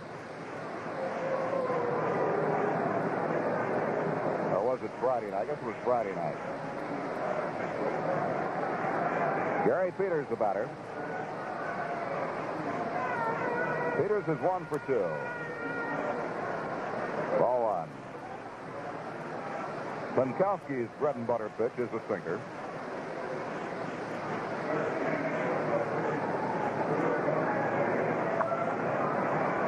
Johnny Ellis at first base will make the play unassisted. So Peters retires. One down, the top of the order coming up.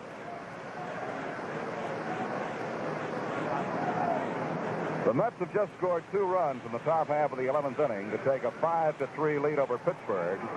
Doug McGraw now pitching for the Mets in the bottom half of the 11th with the Pirates batting. Mike Andrews is 0 for 2, walked his last time up.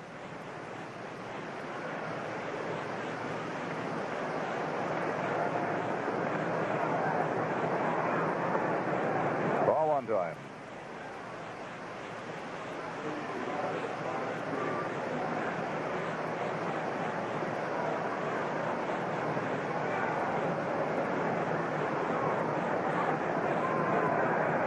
It looked like Munson might have been crossed up a little bit on that one. He had trouble with it at least. 1 ball, 1 strike.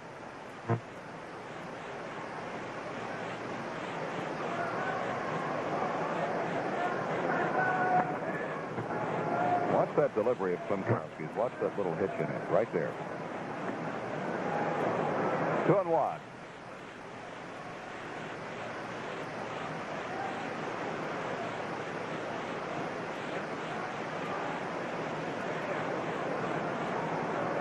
There it is.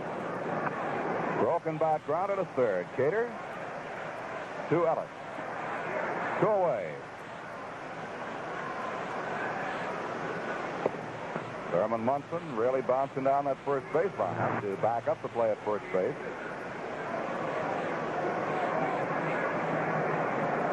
I think a catcher doesn't have to move around that infield every once in a while. Just watch Munson going down to back up the play at first. Reggie Smith, 0 for 3. Smith, a member of what the Red Sox feel is the best outfield in the American League.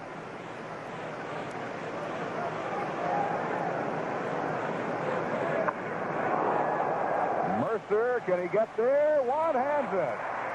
Boy, Bobby Mercer has had some running catches in the outfield today, going both ways, to his left, to his right, and coming in on several balls. So it's 3 up, 3 down for the Boston Red Sox. Nothing across. And at the end of the top half of the 6th inning, the score is Boston 4 and New York nothing. Hear me well, college man. You can't beat that Navy plan.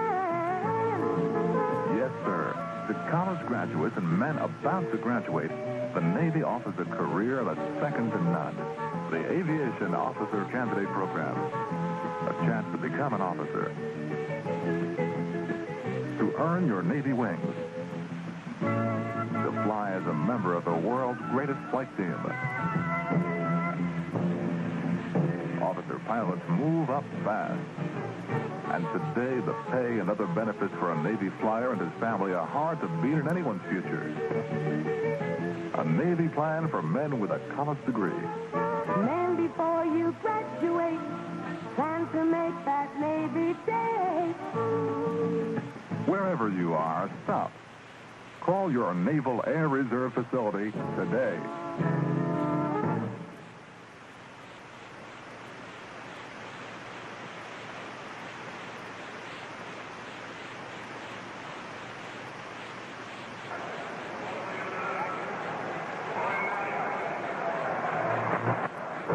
Leads off the bottom half of the 6th inning.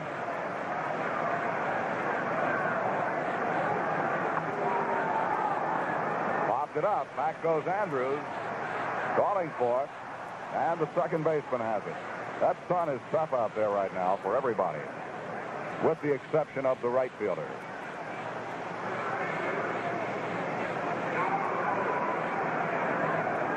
And now John Ellis.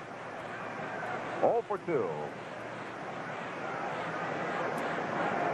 So far, Gary Peters has allowed the Yankees only 4 singles, 2 by Clark, 1 by Mercer, and 1 by Gene Michael.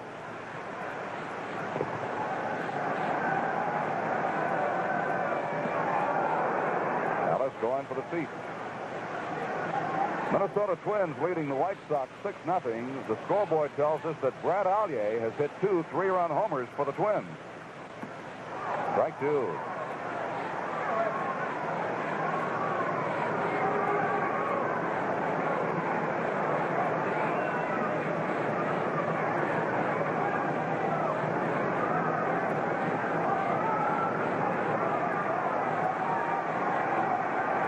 Ellis is hit by it on the right knee and is waved down to first base. Ellis hit by the pitch, goes down to first.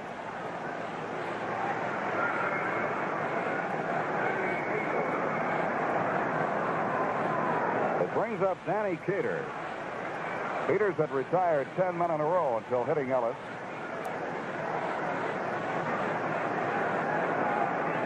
Cater has grounded out to short and flied to left.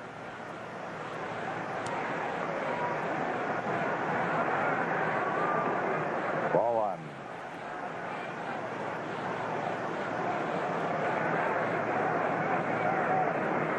1. George Scott has told Gary Peters he will not hold on Ellis at first.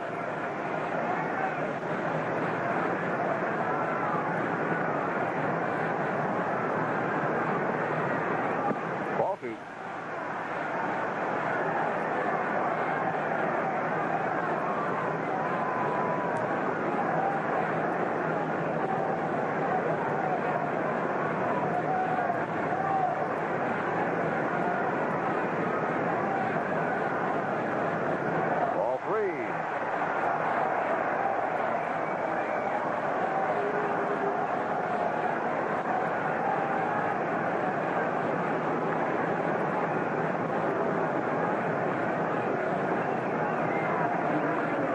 Leading 4-0. A strike at 3-1.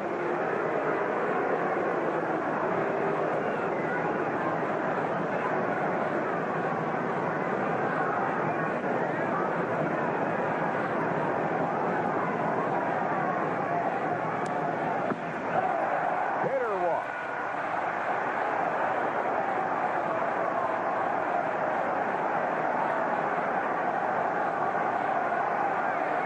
Mercer, the batter.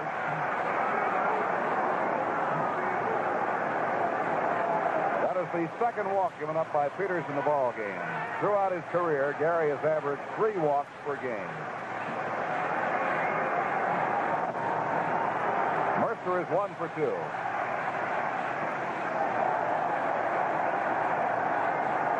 Ball 1, and as fast as Jerry Moses went running out there to the mound, I'm sure that he and Peters were using a different set of signals.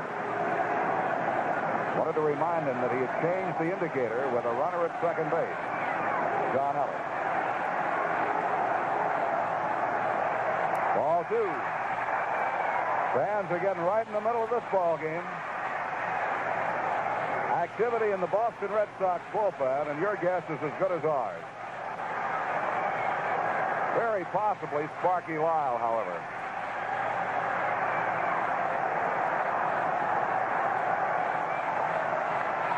Well hit, but foul. Mercer got around on it, but pulled it foul.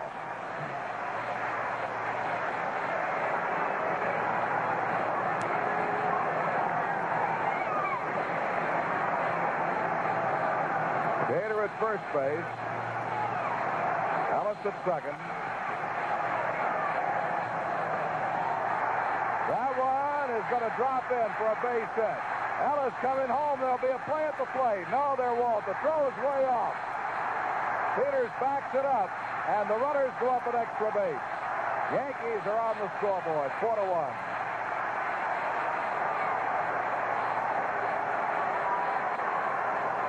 Mercer dunked one into left.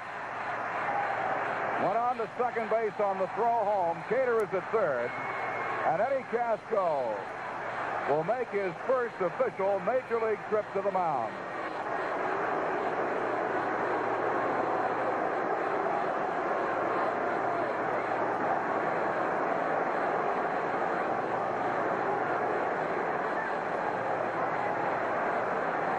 A single for Mercer, a run batted in for Bobby.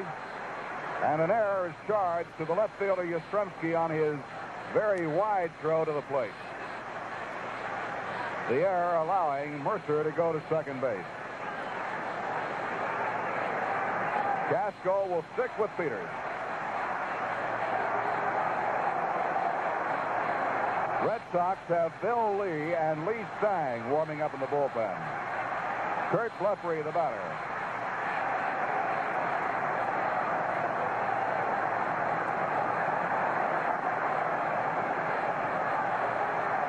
Blefary has lined to the shortstop and popped up to second. 0 for 2. Fouled it back. Looked like Kurt was trying to go to left field with it.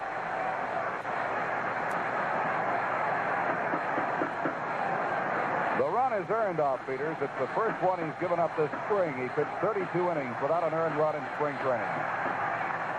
Foul ball. No balls, 2 strikes.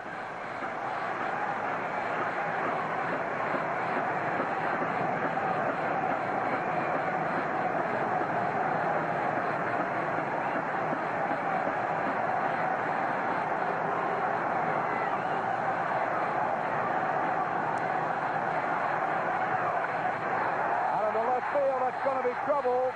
Fair ball, extra bases. 2 runs will score. Peters scores, Mercer scores. A double for Blefary. The Yankees are back in the ball game, 4-3.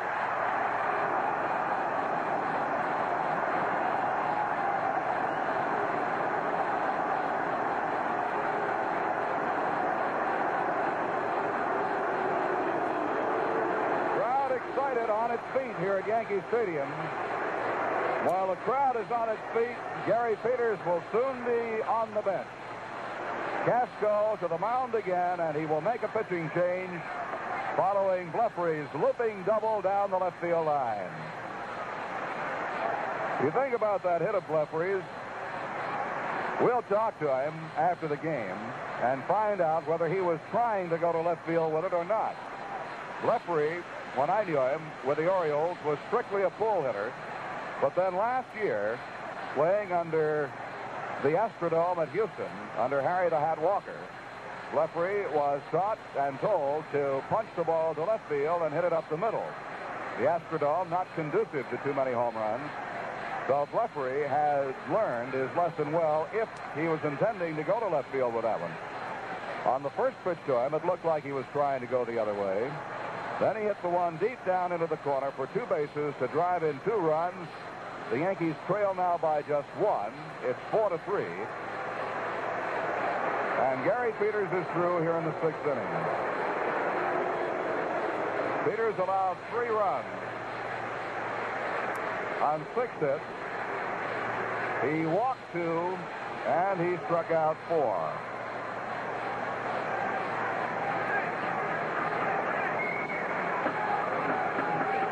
Bill Lee, there you see him, coming on to pitch for the Boston Red Sox. Bill Lee, the new pitcher. Blefary is the tying run at second as Lee has a little conference with his catcher, Jerry Moses, and with second baseman Mike Andrews. Lee divided time between Pittsfield and Boston last year. With the Red Sox, he won 1 and lost 3. Pitched to an earned run average of 4.5 all. That was his first duty in the major league. He's from beautiful downtown Burbank, California. Big lad, 6'3", 205 pounds, 23 years old. As you watch Lee take his warm-up throws, Gene Michael will also watch him from the third base side of home plate. And we'll look at the scoreboard. At the end of 7 now, Baltimore leads Cleveland 3-2. At the end of 6, it is California 8, Milwaukee nothing. At the end of 6.5, Minnesota 12, Chicago White Sox nothing. Brant Ollier, one of the Washington Senators' cast-offs, has hit 2 3-run homers for the Minnesota Twins. Over in the National League, Pirates batting in the bottom half of the 11th inning. The Mets are leading 5-3. Phillies beat the Cubs 2-0. San Francisco over Houston 1-0 at the end of 2. The other 2 games being played tonight.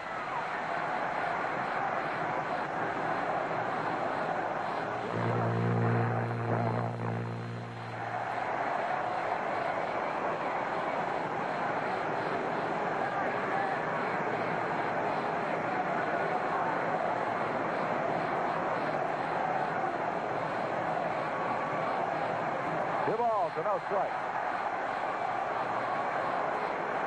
Time after time this spring, the Yankees showed their ability to come from behind and win. So far in this game, they have come from behind 4-0 to tally 3 runs here in the 6th inning.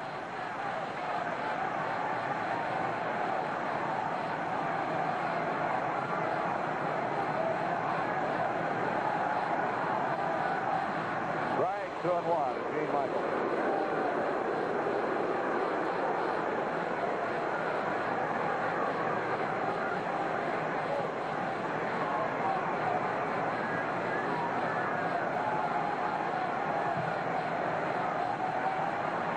Ball 3.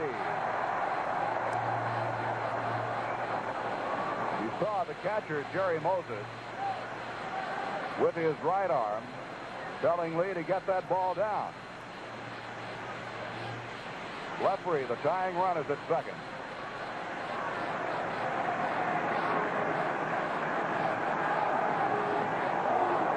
Good rip at the fastball, and a good fastball thrown by Lee at 3-2.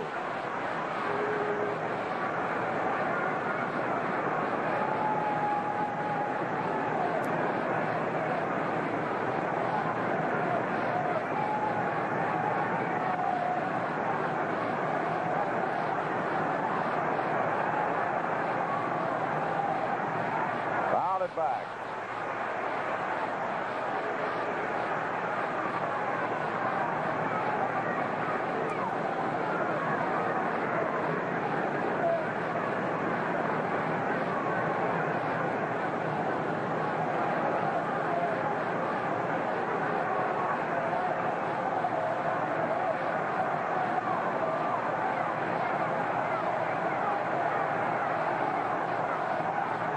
Ball 4.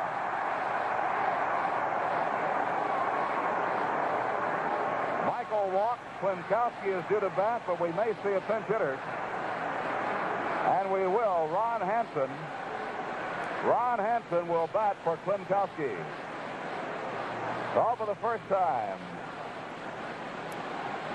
we see manager Ralph Houk go to his bench.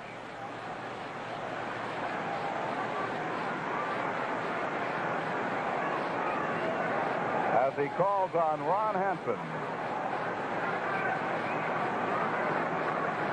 You saw our games televised from Florida and from Houston.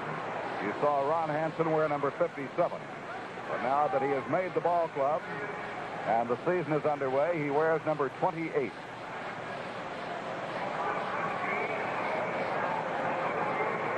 Veteran of several campaigns with Baltimore, Chicago, Ron Hansen, utility infielder. He can play third, short, second, and first. He batted .225 this spring. Ball 1, dug out of the dirt by Moses. Leffery, the tying run at second base. Gene Michael at first base. 1 out. Boston leading 4-3 here in the bottom half of the 6th.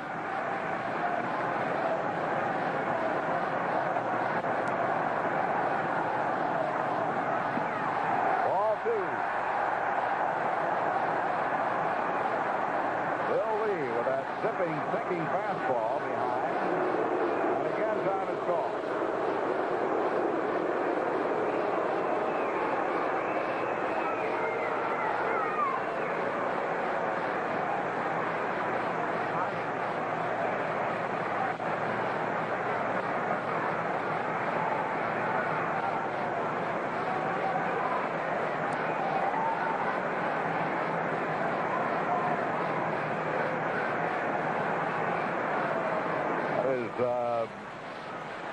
Broadway Charlie Wagner, who was at the mound, pitching coach for the Red Sox.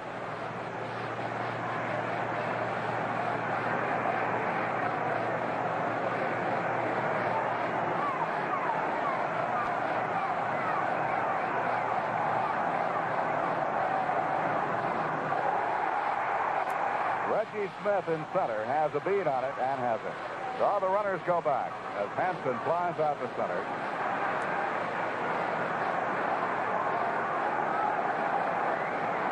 Horace Clark becomes the batter.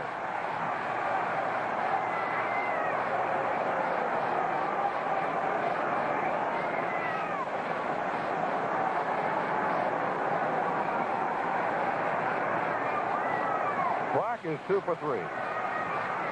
Bleppery at second. Michael at first. Now 2 out. Ball 1.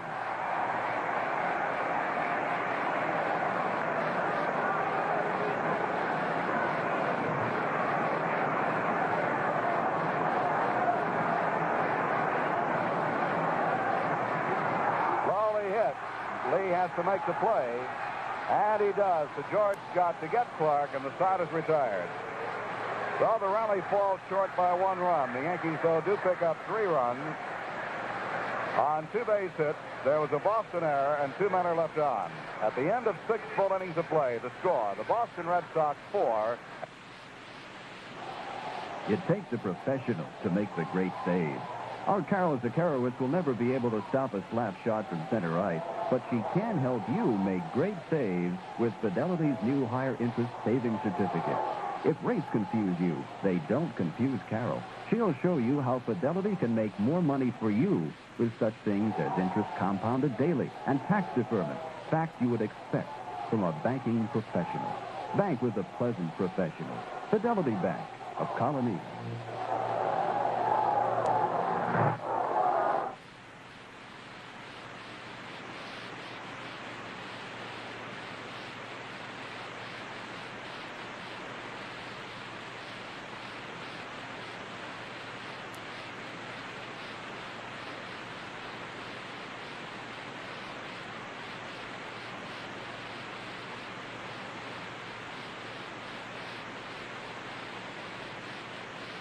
Before you hurt yourself.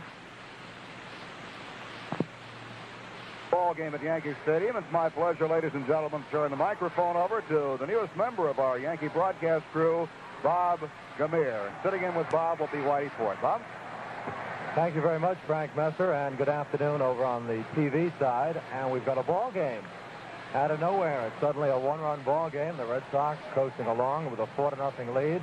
Now it's 4-3, and there you see the new pitcher for the New York Yankees, a man who did not throw one baseball all last season, Joe Verbanek.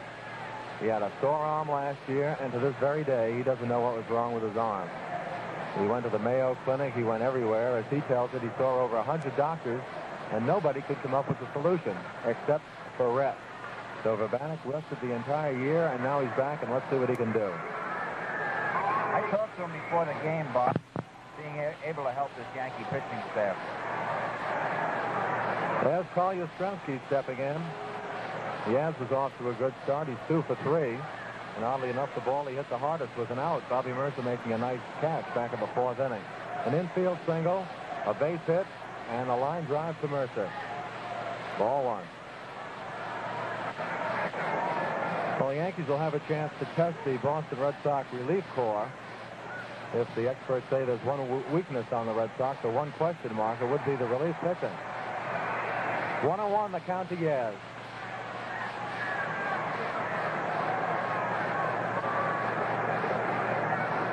Yaz hit a couple into the seats in batting practice. 1 ball and 2 strikes. Joe Verbanek's a determined young pitcher, Bob. He's got the basic pitches. Doesn't throw too much flow stuff, but he has a good fastball that sings and a pretty good curveball.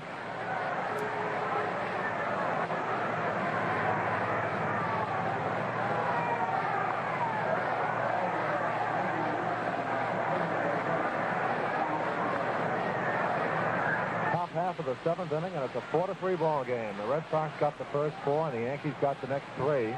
Down in spring training, we had a game. The Red Sox scored the first 8, and the Yankees got the last 9. The Yankees won 9-8. So these two teams playing streaks against one another. That ball's popped up. Mercer with the call. 1 out.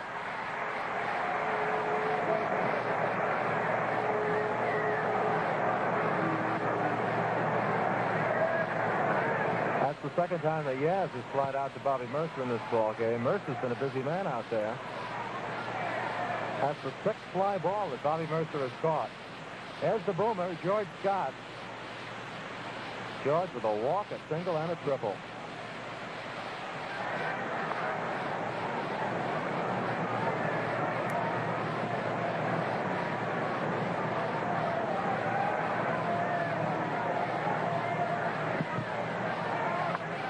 He hit that well.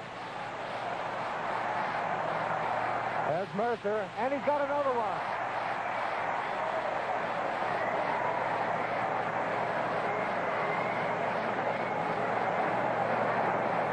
Well, we don't have to tell you how far it was hit. He caught it right at that 407-foot mark. Bobby Mercer. Bob, I don't know if the hitters are getting stronger, but years ago, if a left-handed hitter hit a ball out by that 407 mark, we thought it was an awful long shot. Now the right-handers are hitting him out there. Here's Rico.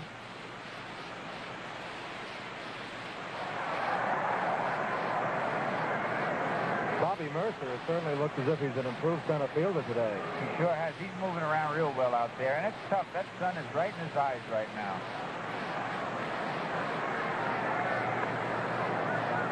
That evens it up. 1 ball, 1 strike. The Red Sox lead 4-3, top half of the 7th inning.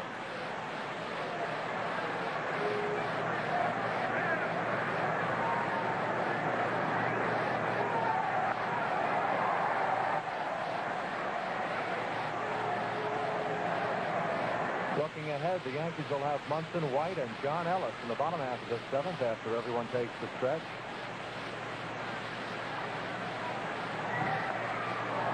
Just missed with that one. Urbanek was on his way to the dugout, as you saw. He says it feels as if he has the monkey off his back. Last year, he couldn't comb his hair, couldn't pick up a glass of water with that right hand. Now he's pitching on opening day. Right to the infield. Who's going to take it? Gene Michael. And that's it. A good inning for Joe Urbanek. No runs, no hits, no errors. Nobody left on. The middle of the 7th is the Red Sox 4 and the Yankees 3. And we pause for station identification.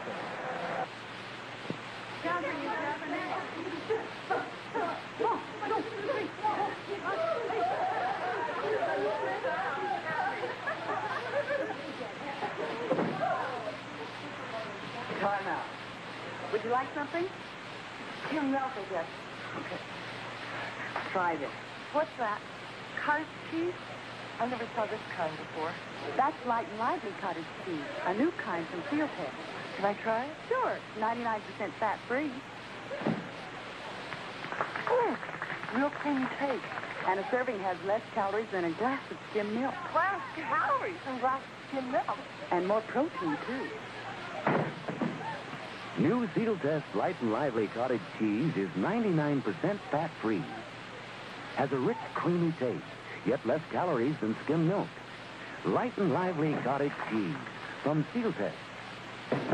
Watch it, fella. And they're really putting it to the White Sox. The score there is 12-0 after 8 innings of play. Oakland and Kansas City at Kansas City. They played 3, and Oakland leads it by a score of 4-3. And the Mets won their first opening game ever as they beat Pittsburgh 5-3 in an 11-inning ball game in the National League. All right, the bottom half of the 7th inning, and there's Thurman Munson set to hit. The Red Sox lead it by 1.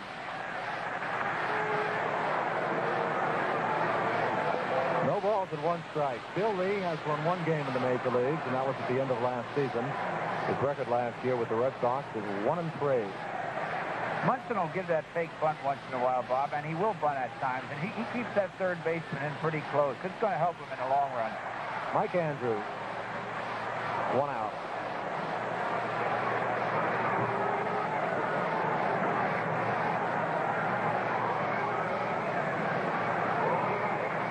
Here's Roy White, who's looking for his first base hit. He grounded out to third base. He struck out, and then he looped out to second baseman Mike Andrews.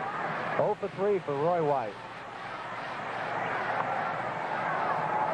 Goes foul down the third baseline.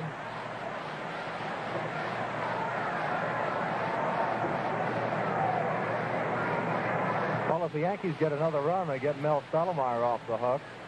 Mel was undefeated in his 3 previous opening game starting assignments for the Yankees. Right now he stands to be the loser, but he went out. It was 4-0. It's now 4-3. 1 out in the bottom half of the 7th inning.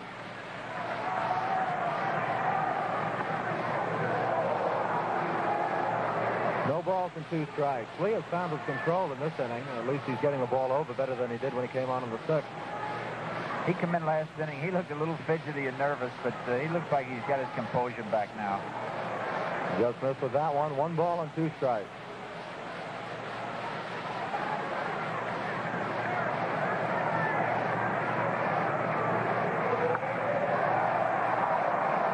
Luis Alvarado throws him out, and there's 2 away.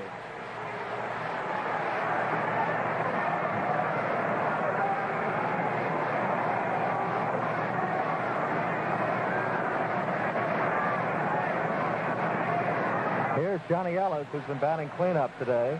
He's 0 for 2, and he was hit by a pitch his last time. Oh, he's got a hit there.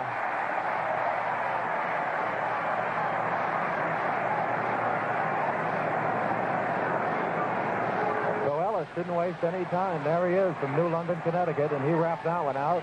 Pat on the back from Elston Howard. They've been throwing him curveballs all day, and he finally he got that one up in the air, and he hit it pretty good. And once John Ellis shows these pitchers in the American League that he can hit that curveball, he'll start getting a few fastballs again. Here's Danny Cater. Cater walked and scored a run last inning. He's 0 for 2 officially. 4-3 Boston, bottom half of the 7th inning. When these 2 teams get together, well, this is just a sample of what you see. We saw it in spring training in that 9-8 game we mentioned, and more of the same on Thursday.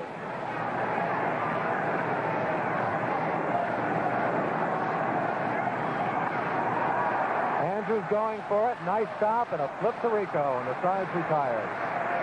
So for the Yankees in the bottom half of the 7th inning, no runs, 1 hit, no errors, 1 man left on. The end of 7 complete. Boston 4 and the Yankees. Emergencies do happen. At home, at work, or in between. When an emergency happens, are you prepared to handle it? How well do you know your local hospital? Is one better equipped to treat burns? Is another especially prepared to treat accident victims? Can all hospitals handle a childbirth emergency? The fact is, many hospitals do not have a complete range of emergency services. Ask your family doctor about your community hospitals. Contact your hospitals for information, too. Find out which is best equipped to handle each type of emergency. Knowing the right place to go for help in an emergency can save a life. And may start a life, too. A public service announcement from your local hospital and the American Hospital Association.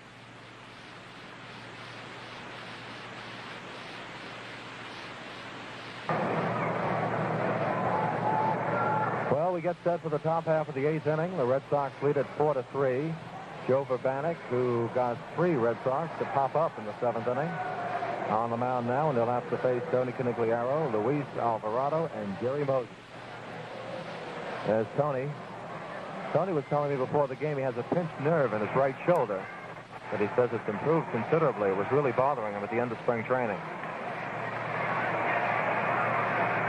Tony has singled, walked intentionally, and struck out.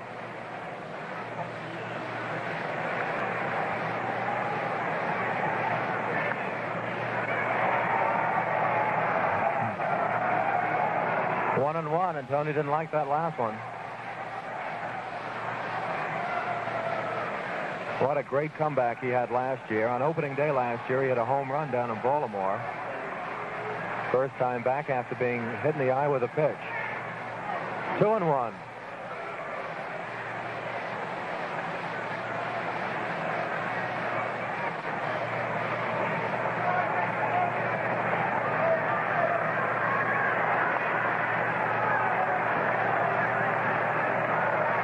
Last time Joe Vabanek pitched was down in New Orleans on last Thursday night for the Yankees. And then this past weekend, he was warming up in the bullpen down in the Astrodome in Houston. 3-2.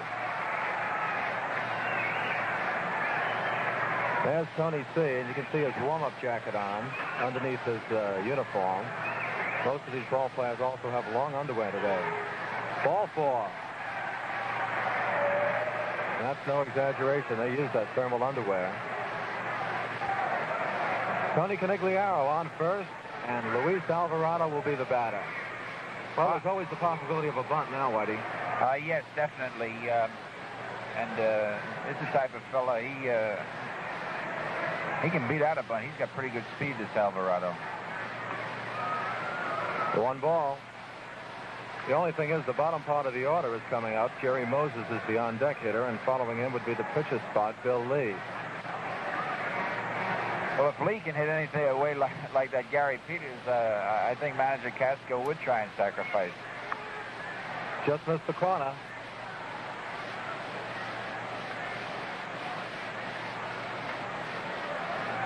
This is a big spot in the ball game because the Red Sox had a 4-0 lead. The Yankees came back, made it 4-3. And they don't want to let the Red Sox get that big lead again.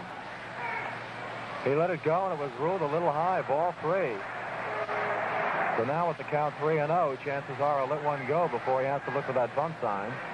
Johnny Ellis coming over from first base to talk to Joe Vabanek.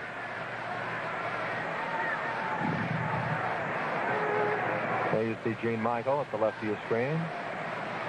John Ellis probably come over. If Joe Vabanek is going to throw to first, Ellis wants to know, so he won't be running in at home plate, and Joe be throwing over to first base.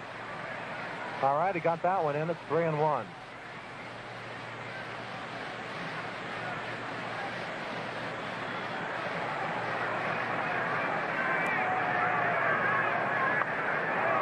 Bunt to Ellis. Going to play it safe. Horace Clark covers, and there's 1 out. There's Tony C. at second. A beautiful sacrifice by Alvarado. But after the count went 3-0, I'm sure that Joe Vabanek will accept the sacrifice. Yes, he will, Bob.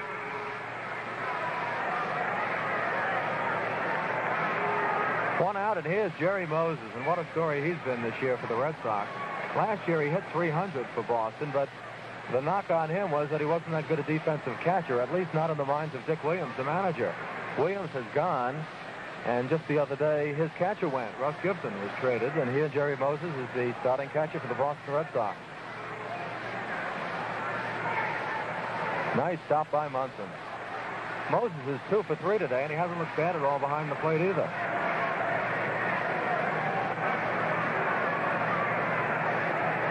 He's done a fine job back there, Bob. Gary Peters threw an awful lot of low pitches to him, and he managed to knock most of them down if he didn't catch them.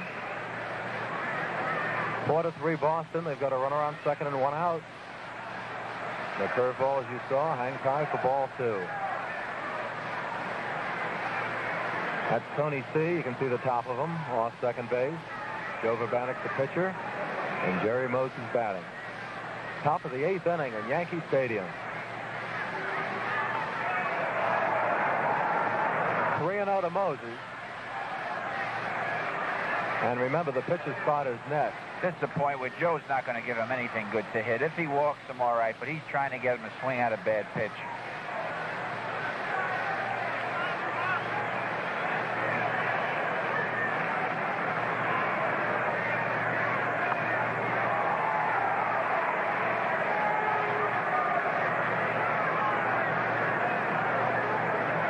There's Tony C. off second base. 1 out. And a full count now, 3 balls and 2 strikes.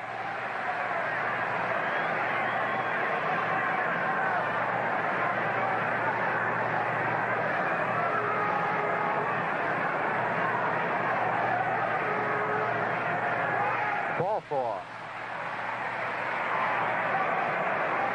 Well, Vabanek now has walked 2 men here in the top half of the 8th inning after getting the Red Sox 1-2-3. Jerry Moses on at first base, and pitcher Bill Lee, who bats the way he throws, left-handed.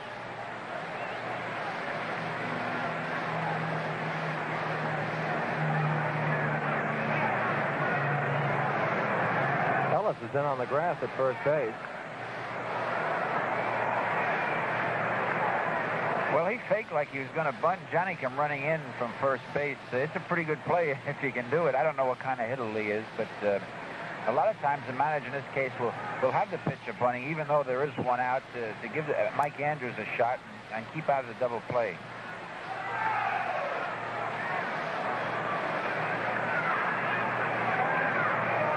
One the count on Bill Lee, the Boston Red Sox relief pitcher. The Red Sox lead 4-3 here in the top of the 8th inning.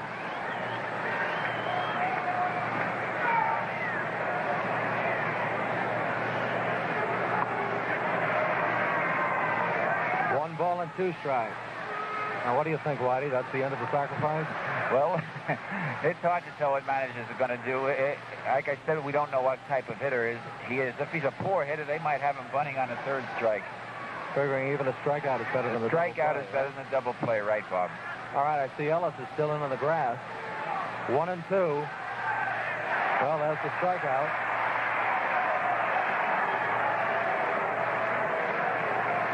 And that leaves things up to Joe Vrbanek on the mound and Mike Andrews coming to bat.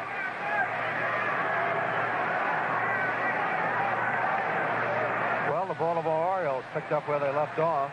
They beat Cleveland by a score of 8-2, 8-8-0, 2-4 and 1. McNally the winner, and McDowell the loser, and they had 35,000 fans at that ball game. Strike one, a beautiful curveball to Mike Andrews. You can tell Joe's arm feels good, Bob. He's snapping that curve off. He's not favoring his shoulder a bit. He's really letting loose, and it's not the best day in the world for a pitcher. Just missed with that one, and it's 1-1. Andrews can hit to all fields, and the Yankees are playing him just that way, just about as straight away as you can play a batter. There are the runners. Tony Conigliaro off second base. Jerry Moses off first base. Beautiful curve for strike 2. Gary Peters was breaking them off early in the game, and now Joe Vrbanek has thrown us a few big ones. He wants to have a chat with his catcher. I think somebody threw a rubber ball out on the field, Bob, and Thurman Munson went out to pick it up. Well, it won't be the last one, that's for sure, Whitey. The first rubber ball has officially been thrown on the field. 1 and 2. Now there's timeout. What are they going to get this time? Oh, Jerry Moses has to tie his shoelace in first base. It's all set now. 4-3 Boston. They've got 2 men on and 2 men out here on the top of the 8th. 1 and 2 to Andrews. He got him. So Joe Vrbanek strikes out Mike Andrews in the clutch. No runs, no hits, no errors. 2 men left on base. The middle of the 8th. The score: the Red Sox 4 and the Yankees 3.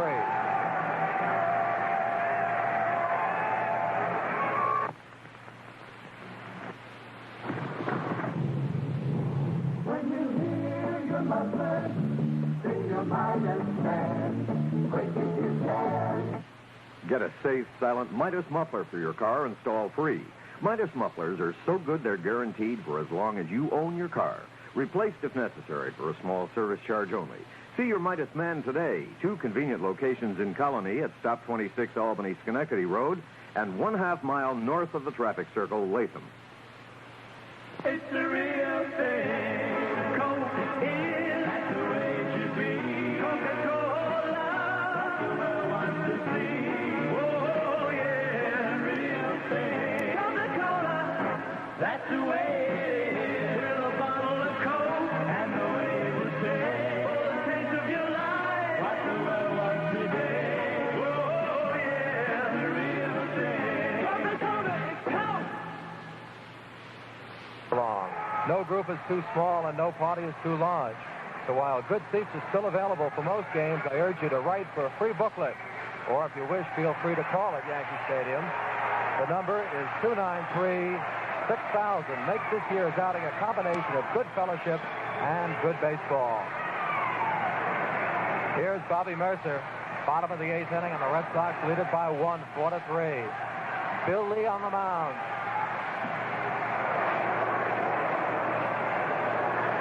Bobby has 2 base hits and a strikeout. He singled in the second, struck out in the fourth, and singled in the 6th inning.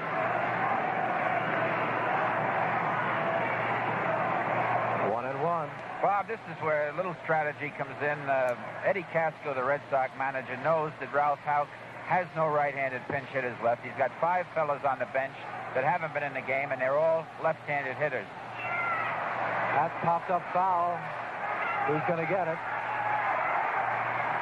Alvarado, the third baseman, and there's 1 out. And he knows in this inning he just got Bobby Merce out. Now he's got another left-handed hitter up. When he gets down to the bottom of the lineup, say next inning, Eddie Casco knows that manager Ralph Houck doesn't have any right-handed hitters left in that dugout to come out and pinch hit. Here's Kurt Blefary, who's had the big hit for the Yankees, a double that scored a couple. That made it 4-3. 1 ball and no strikes, bottom of the 8th inning with 1 out for the Yankees. Boston leading it 4-3. That's well hit, but it's straight away. Reggie Smith. 2 outs.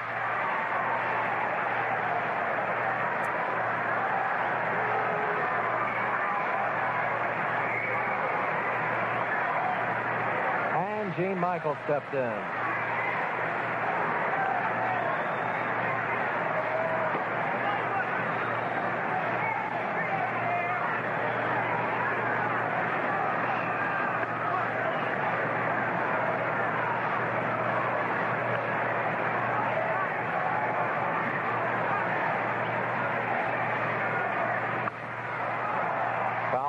Into the seats on the first base side. 1-1 the count on Gene. The Red Sox lead it 4-3 opening day, and we're in the bottom half of the 8th inning.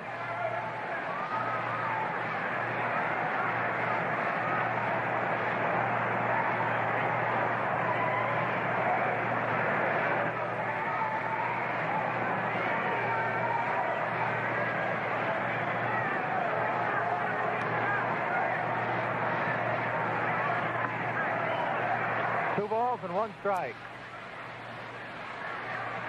Michael's been on 2 out of the 3 times he's been up. A single, a strikeout, and a walk. We've got the pitcher spot next here. 2-1 the count on Gene. Ball 3. Now, as Whitey mentioned, the Yankees are out of right-handed pinch hitters. But you can bet if Michael gets on, we will have a pinch hitter. 3 balls and 1 strike to Gene. He was taking all the way, and he's on. And Pete Ward will be the pinch hitter.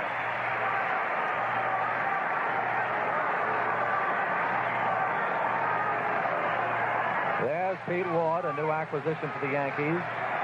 Last year, he led the league in pinch hits. And down in Houston in the last game on Sunday, he was on base 5 times and 5 times up. He had a single, a double, a triple, and 2 walks in the Astrodome. So Gene Michael is on first base with a potential tying run here in the bottom half of the 8th inning. The applause for the batter, Pete Ward. And that means we'll have a new Yankee pitcher when they go to the top half of the 9th inning. 0-1. Pete was fooled on that curveball.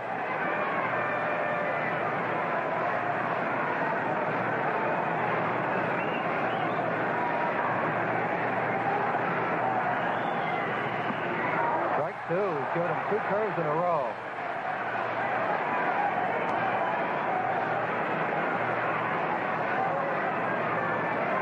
"17 hits in the ball game, 10 for Boston and 7 for the Yankees. Red Sox scored the first 4, the Yankees the next 3, and that's where we are in the bottom of the 8th. 2 outs, 2 strikes. Got him. So for the Yankees in the bottom half of the 8th inning, no runs, no hits, no errors, and a man left on base. At the end of 8 innings complete, the score, the Red Sox 4 and the Yankees 3.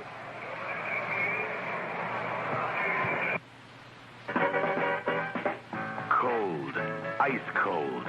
Isn't that how you like to drink your beer? Then your beer should be Ballantine. Ballantine takes an extra step. We call it cold brewing. Cold Brewed Ballantine, our special way of giving you a beer that tastes great ice cold. Get your cold beer. Get your cold brewed Ballantine beer. Taste a beer that's crisp and icily light. The cold brewed taste that's precisely right. Frosty, lively, crystally clear. The crisp refresher. Cold brewed Ballantine beer. Cold Brewing. Something extra from Pete Ballantine and Sons, the brewers behind the three-ring sign since 1840.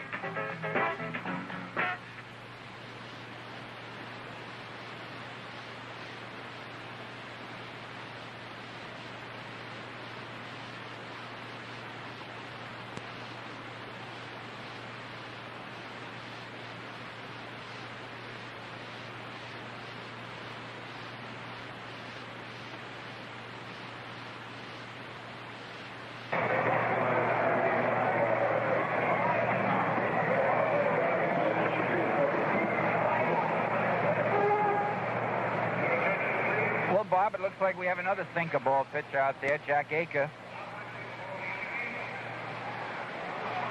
I'll tell you, Whitey, I can't get over the recovery that Lee made. He came in from the bullpen, and we were over on the radio side. We mentioned that the one question mark on the Red Sox this year was their bullpen pitching, and Lee couldn't find the plate there for a while, but he certainly straightened out. He's pitched great ball the last couple innings. Well, he could be a little nervous. He's a young pitcher, and I think he got by that first inning, and now he's regained his composure, and he's pitching, and I'm sure manager Eddie Casco knew what he was doing when he brought him in. Well, there's the chief, Jack Aker. And I'll tell you, he can't be any better in the regular season than he was in spring training. He did not give up a run in spring training. Jack Aker pitched 15 innings, and in those 15 innings, he only gave up 5 hits. And get this, he walked 4, and he struck out 16. So he had a great spring. Oh, the Minnesota Twins gave it to the White Sox today, a final score of 12-0. We've had a lot of scoring in Major League Baseball today. 12-0, Minnesota and Chicago. Is that the same Minnesota that everybody was feeling sorry for in spring training? Yeah, Wrigley didn't have any pitches, so he opens up with a shutout. All right, 9th inning, Reggie Smith, strike 1. Today it was Perry, the winning pitcher, and Tommy John, the loser.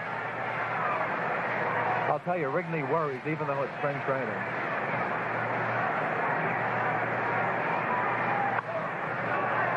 That could be a tough play. Fact is, it is. Fake.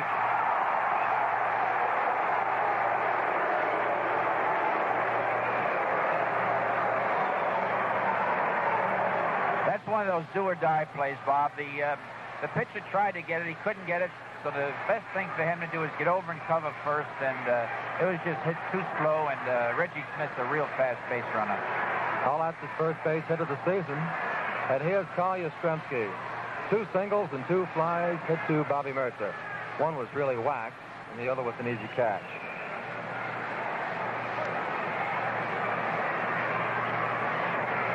Got to watch the Red Sox here with Reggie on the base paths and Yaz at bat. Look out, and a nice catch by Munson. 4-3, the Red Sox lead it, and we're in the 9th inning. In Fort Lauderdale, the Yankees beat the Sox in the bottom of the 9th. 9-8. There's Reggie on first base, and Yaz the batter. A little bit low, and it's 2-0. Well, here's the setup, Whitey, and Yaz is looking down to third. 2-0 with a man on who can run. He can run. He knows Aker's going to have to try and get this pitch over, and hopes he gets it up. Aker's tough. If he keeps that ball down low, it's tough to raise the ball against him. It's in the hole. Nice stop by Horace Clarke. 1 out.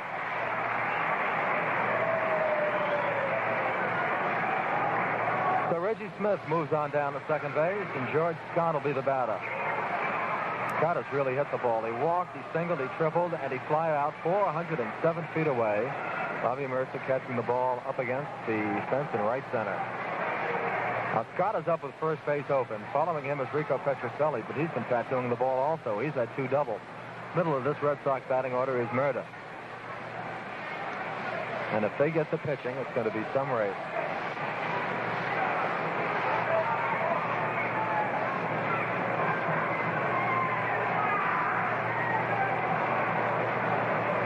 Scott is the type of hitter, if you throw him strikes, he's going to hurt you. You have to get him to chase those bad curveballs. One of the weaknesses Scott has had over the years, he'll chase curveballs down in the dirt. And if you're going to throw them up or your fastball up, if you do throw him a fastball, it's got to be a high fastball, possibly in a little bit on him. But you just can't throw him too many strikes.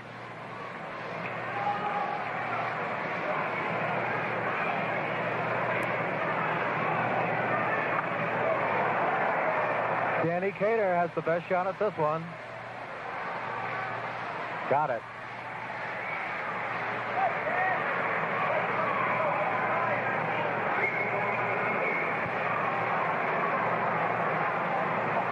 Two outs, and here's Rico. Petrocelli with 2 doubles. He's 2 for 4. The Red Sox lead 4-3 in the top of the 9th. Long about this time, you look to the Yankee batting order in the bottom of the 9th. It's the top of the order: Clark, Munson, and White.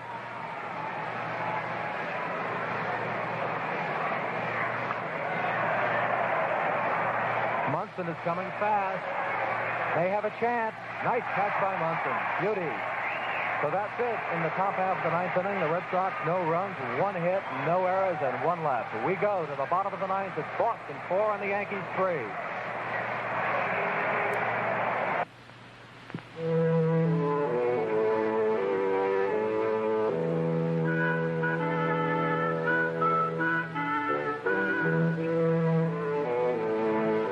Well, I think we owe the American Indian something.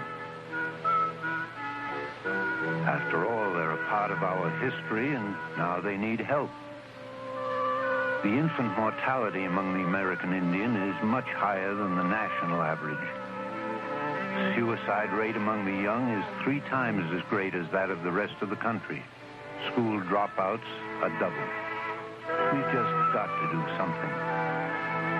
Through the little I give to save the children, maybe a single life will be changed. That's enough for me. You can't save the whole world, just a little piece of it. For further information, write Save the Children, Box 120, New York, New York.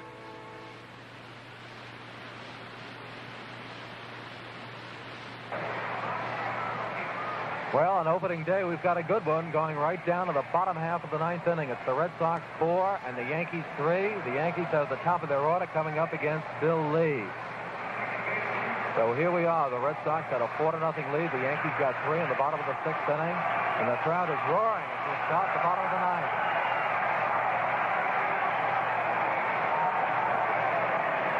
Tell you, Whitey, these Yankee fans have waited a long time. That's right to Alvarado. 1 out.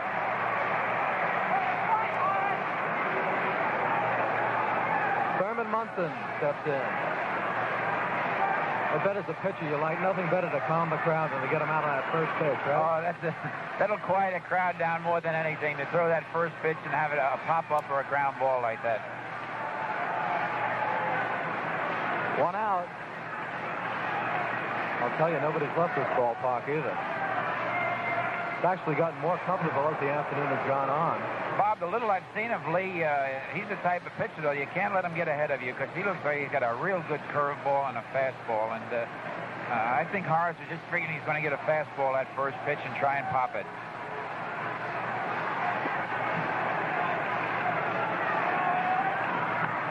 That's another one to Luis Alvarado.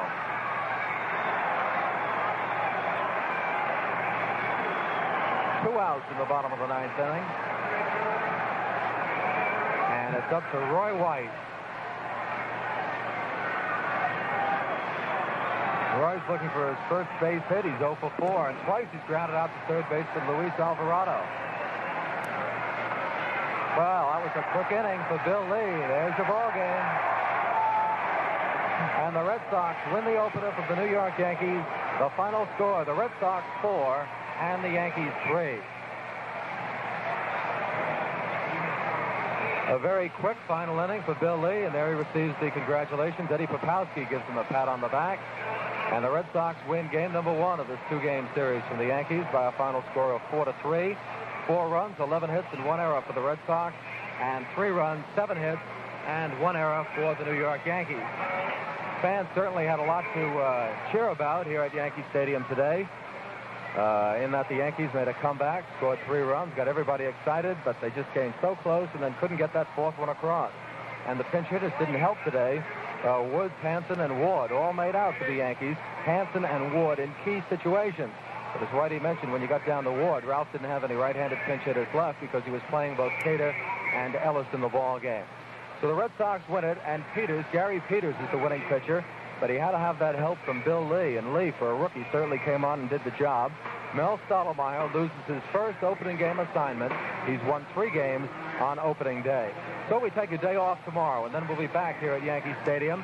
On Thursday, the Red Sox and the New York Yankees once again, and game time will be at 2 o'clock. And now this is Bob Gamere speaking on behalf of Whitey Ford, Phil Rizzuto, and Frank Mesa. And once again, the final score, the Red Sox 4 and the Yankees 3.